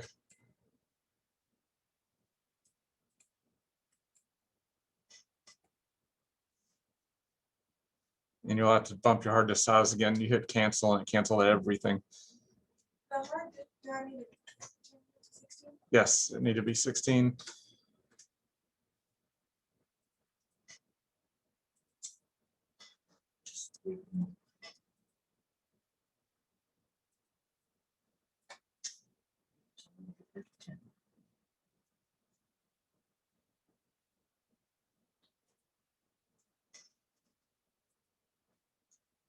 Make sure the checkbox is there to connect the power on.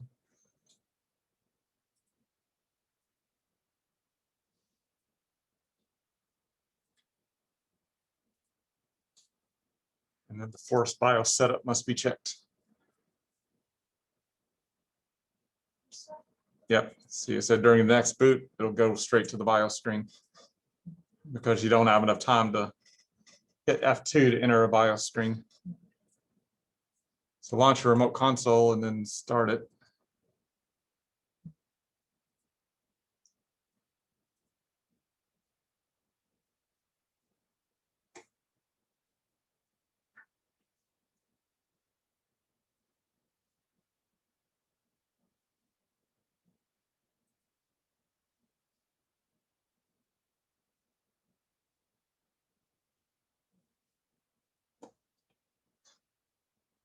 So that's what the changing it over to BIOS mode and then forcing it into BIOS. Now this, you won't necessarily always have to change it from EFI over to BIOS. It's just this ultimate boot CD that I have. It's pretty old and it only supports BIOS boot. It does not support EFI boot. Once the BIOS screen comes up, you can use your left and right arrow keys to go across on the top menu, and you'll notice there's an option called boot. You may have seen a BIOS screen. If you ever had a computer with a Phoenix BIOS, this is pretty much what it looks like. Anybody have old computers that look like this before? So I see a few people shaking their heads yes. So you just go over to the BIOS screen and you go down to the CD-ROM, and notice at the bottom of the screen there's the keys that you can hit. And as you select an item like the CD-ROM, you can use the plus and minus key to move it to the top. Wait, why is your CD-ROM not at the top? It needs to be at top, just because. So highlighting on it, you can use your, should be able to use your plus and bring it up. Sometimes you go to removable device, maybe use the minus to move it down. You said CD-ROM needs to be at the top? It'll work, but it just.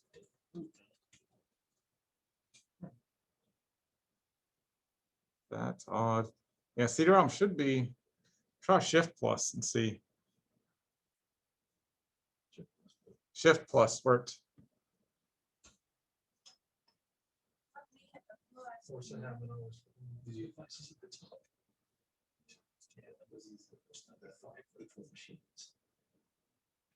So the minus or plus, sometimes shift plus will be required to move stuff. So as soon as it gets up to the top of the screen, then you can go over to exit and save and exit, and it'll boot. Somehow.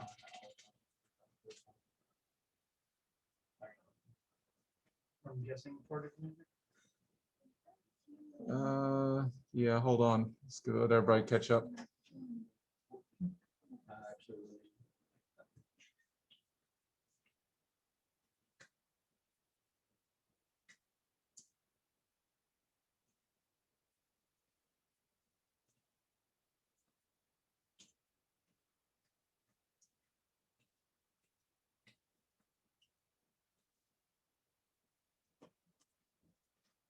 Did you save and exit, Bethany?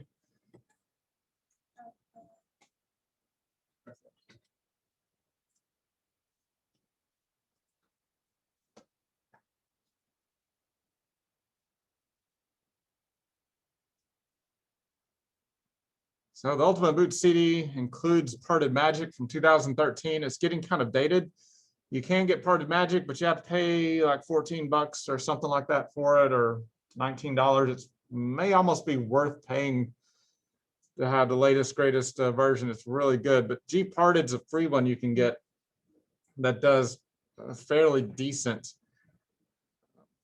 The last time I run this class, I'm pretty sure I used Parted Magic, and I'm pretty sure that it worked really well. So that's what we're going to try this time, because I didn't see Gparted ISO in the list. So Ultimate Boot CD comes up, you'll have to go down to select Parted Magic and then just hit enter, and it should boot. And then you just let it go. You can hit enter to run default settings. But for some reason, oh, I didn't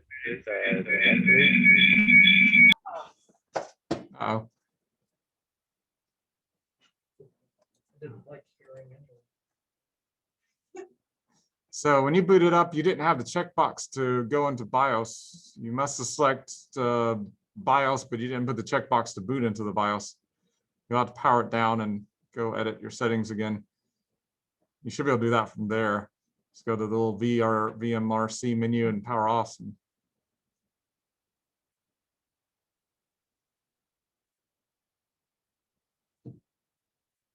And then go into the same thing, edit settings. I think, I don't know. Yeah, it's probably right click there. So what you go to VM options and go to boot options, and then go down to force BIOS setup. That's probably what you missed, unless you didn't check to connect the CD-ROM. Go edit settings one more time.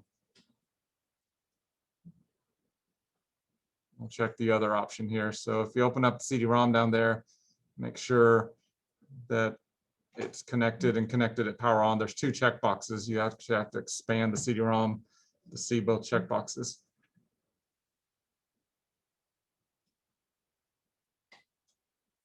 Okay, yeah, so they're all connected. Okay. Now start it up.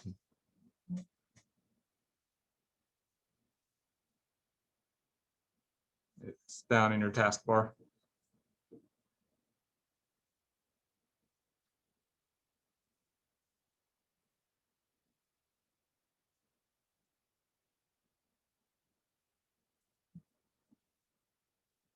Yeah, now go to boot, make sure CD-ROM's at the top. Your mouse doesn't work, got the arrow keys. It's no BIOS.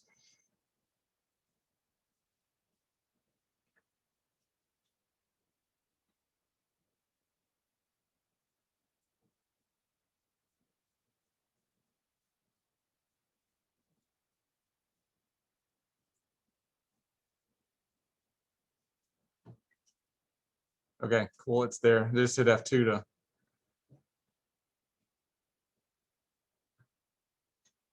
Yeah, enter there.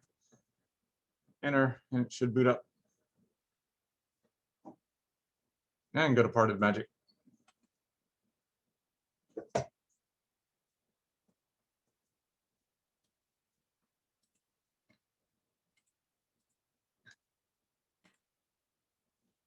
Once Parted Magic comes up, you'll be greeted with what time zone are you in? Just hit OK.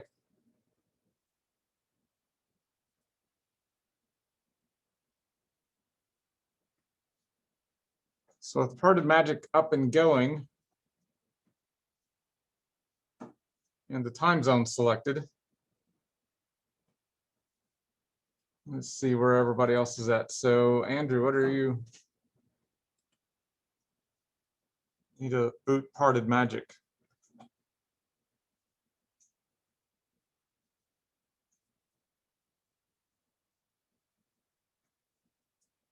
And just hit enter one more time.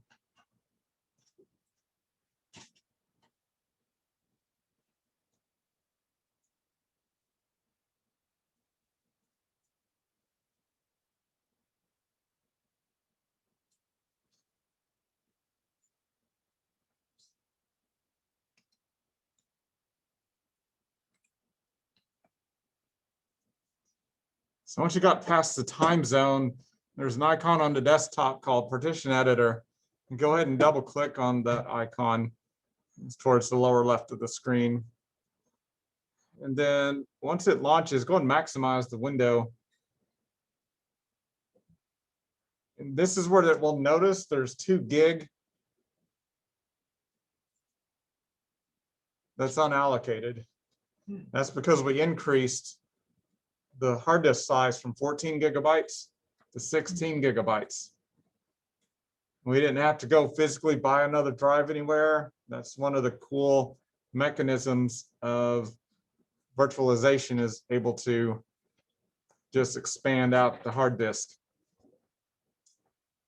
Now the VMware is running in a logical volume management type. So go ahead and click on the yellow, the big 12.1 gig in the middle. We're wanting to expand SDA3. So that's what I was talking about. Doesn't matter if you click on the LVM down below or the yellow up above. So what we have to do, and the reason I like Parted Magic, and I've not tried Gparted with it yet, I don't want everybody to get to this point, is that you're seeing the screen and you've got the 12 gig clicked on. And Paul, that's the, yeah, you've got it going. Let's see, where's Haley's at? She's got hers going. What is that error message anyway? Oh, well. So if you right click on the yellow portion, the logical volume managements have to be deactivated before you can manage them. So right click on it and go to deactivate. Once that's deactivated, you can right click on it again and tell it to resize. And then you just drag the slider to take up that 2 gig that's to the right. So I like the graphics. So just make sure it goes, and then it should have a free space. Following and preceding should be 0. Your new size should be close to 14 gig. And you click the resize button.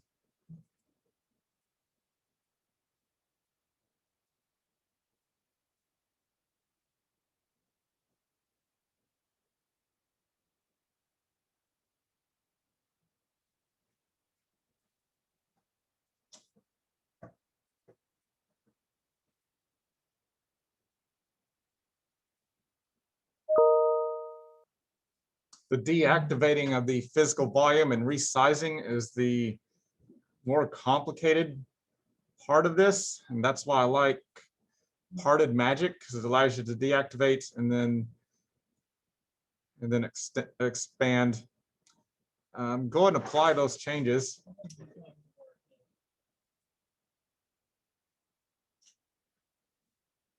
And just click apply. We'll make sure everything completes successfully. Save or just close? Just close.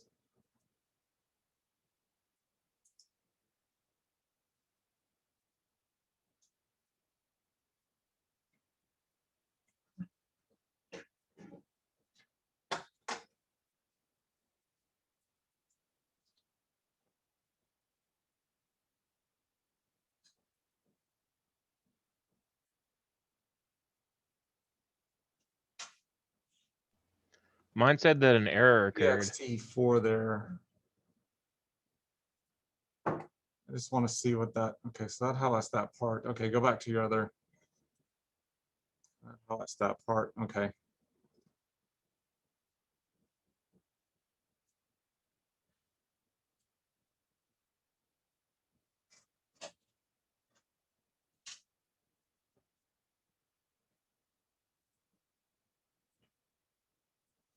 This is where I should try G parted, but the so that's the physical volume. The actual logical volume and the file system does not appear to be changeable through this. This was just extending out the physical volume portion. So let's look and see who was, so Haley. So did you right click the 12 gig up there and deactivate it? Okay, then you need to resize it. You needed to drag the slider over, take up all the space. Yep. And then just click resize and then click apply to make sure everything looks good.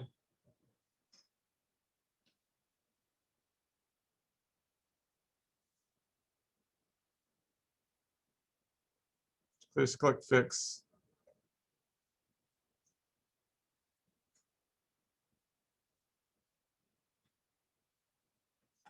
That's weird. Did you happen to power off or did you safely shut down your CentOS machine? That could be if you powered off the machine versus doing the shutdown feature.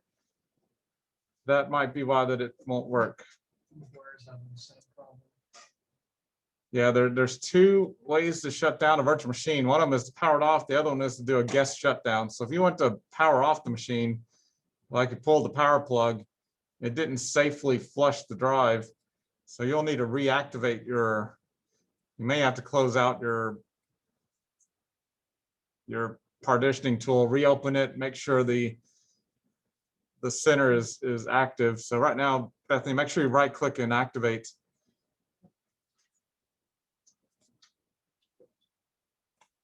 So activation has to be done, and then that will allow us to boot back up into it. But if yours failed because of a GPT issue thing, that's probably because you did a hard power off instead of shutting down the operating system. So the file system and partitions weren't cleanly finished. There may have been unsynced changes or something to the disk. So you can't mess with the hard drive if it's not been cleanly shut down. Windows, Linux, doesn't matter the operating system. So anybody did that, you'll have to probably close out your parted and make sure that the partition's activated, but you're not going to be able to do the resize. You would need to boot, change it back to EFI, boot back up, safely shut down before you could do these steps.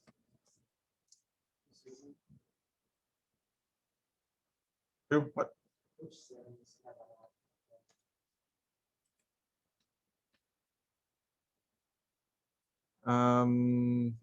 Where you don't look like you've connected the CD-ROM.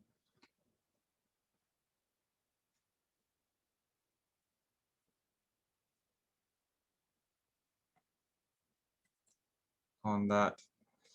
So so back here. So Bethany, you activated it? Yeah. That's about all that we can do. There's actual logical volumes inside of that we can't see with this tool. So we're going to have to just close out gparted because you've reactivated it, and then we're going to have to tell it to shut down. So there's a quit button up there at the top. Just double click the quit, and it should power it off. We want it to be shut down, so not restart. Turn off computer is what we want. And this is another process. You don't want to pull the power plug on it. You always want to make sure that you use the operating system's power off or reboot feature.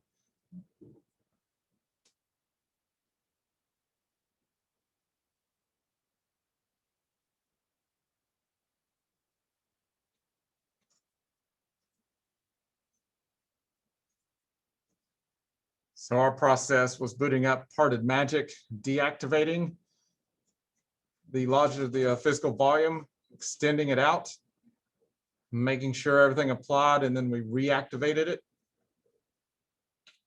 And then we did a power off function.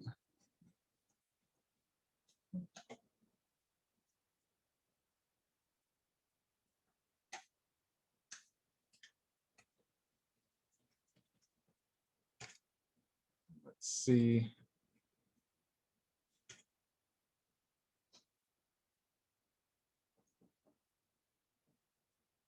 Paul's moving his data instead of growing it.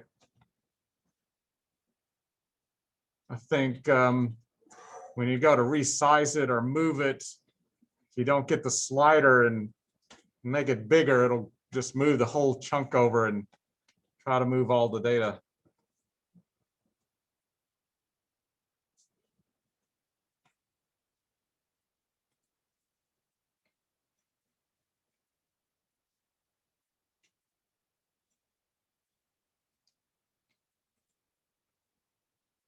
Looks like Talon did the same thing. Moved it instead of maximized the size.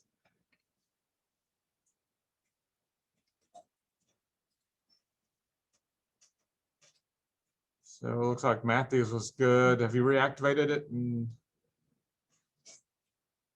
Yeah, you got to activate and then just close down gparted and use your quit function.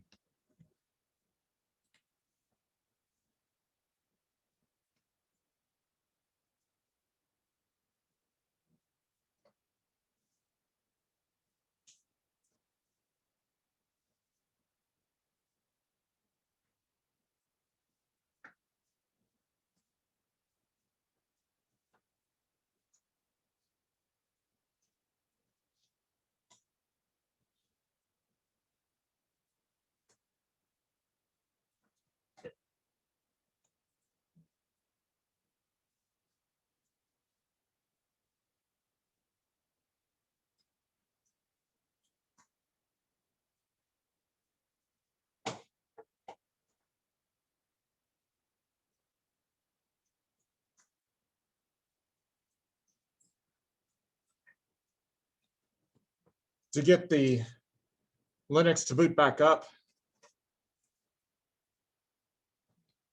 let me look here where Talon. So Talon, you need to right click and resize.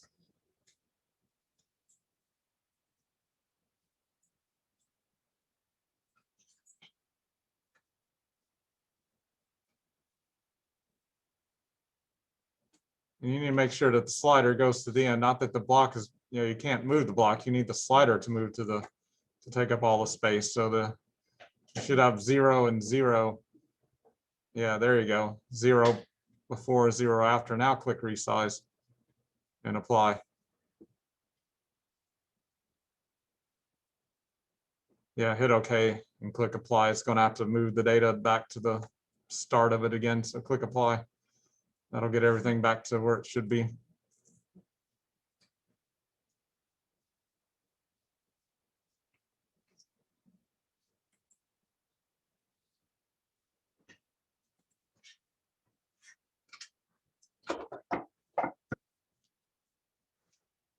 Okay, so once you've shut down, you're going to have to edit your virtual machine settings, and you're going to have to move it back to EFI boot.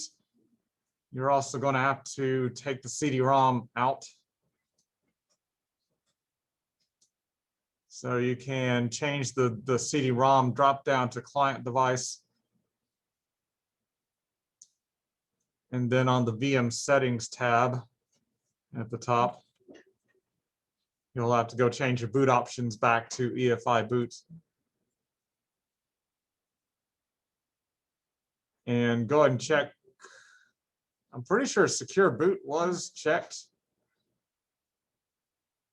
So go ahead and check secure boot. That's kind of an optional. If it fails to boot, we'll have to uncheck it, but I think secure boot was selected. So go ahead and hit OK.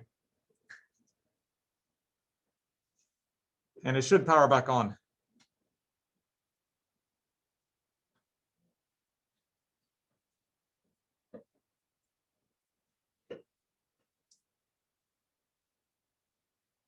And then you can just bring up a console screen and make sure it boots up.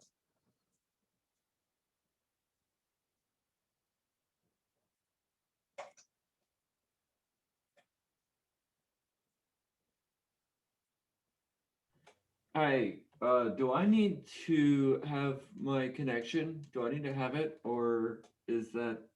The growing of the file system and stuff has to be command line, but that growing of the physical volume, I never really found a good way to do that without using the graphical tool. I know there's some command line ways that it can be done, but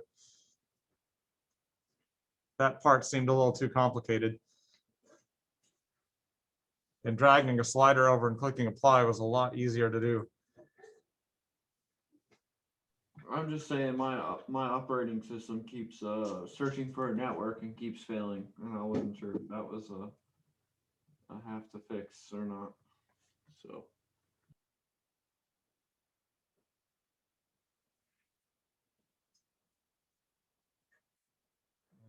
No, Paul, you can't cancel that. It has to finish. Otherwise, it'll be corrupted. Just make sure once it's finished that you right click and activate.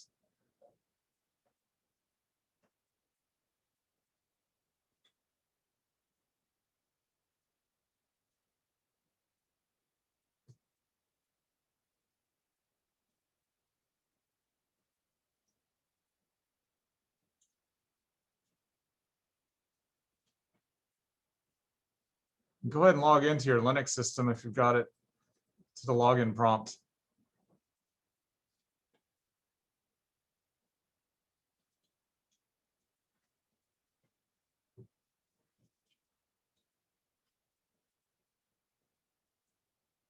We won't have time to grow the XFS file system into that free space, but we can do some looking. Right now, we can have the command prompt and stuff up. So when we come back on Thursday, we can finish the expanse out. But this here is one of the important tasks that you could practice on some of your other virtual machines. You may want to Google and stuff, because this is something that would be a day-to-day task. And day-to-day tasks are stuff that you really need to be able to do. This is more common to do this than some of the other stuff we've played with, like setting up V switches and stuff. You do that once. Increasing a hard disk of a VM and expanding the file system, whether it's Windows, Linux, that's common to do. So go ahead and start up a terminal window.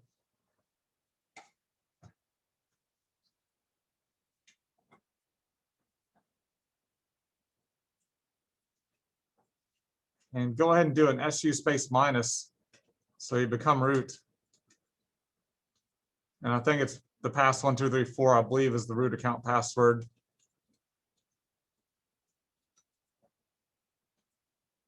And I want to go ahead and do at least one show command on here, physical volume display. So PV display. Y'all did that in your, it's all one word. Y'all did that in operating systems class. I believe it was a lab. I know y'all forgotten all the commands, but physical volume display will show all of the physical volumes if you're using a logical volume management system. So there it shows your SDA3. Physical volume size is, it was 12 gig before, now it's 14.1. That's what we were wanting to see. Do LV display now.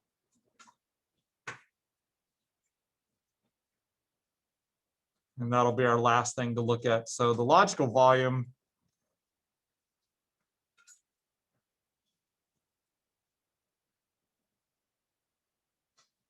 is is on dev CL root. So that's actually the root partition. And it's 11.01 gig or so. So I'm pretty sure that's the volume that we're wanting to expand out. Let's do one more thing. Do df space -h. So we're looking for the volume that's over 10 gig in size total, because that's visually what we've seen was the biggest chunk in parted magic. So looking here, it looks like a root partition right in the middle, 11 gig. Now right there, partition, when we're done with it, we'll go up to 13 gig. So currently we got the space, stretched out, 13 or 14 gigs, something like that. So we got the space stretched out, but we got to expand the file system. And that's what we'll have to complete on Thursday.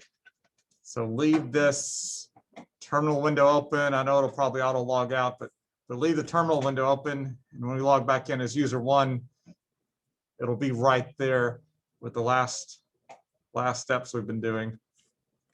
So you can go ahead and close that out. And this here is on a YouTube.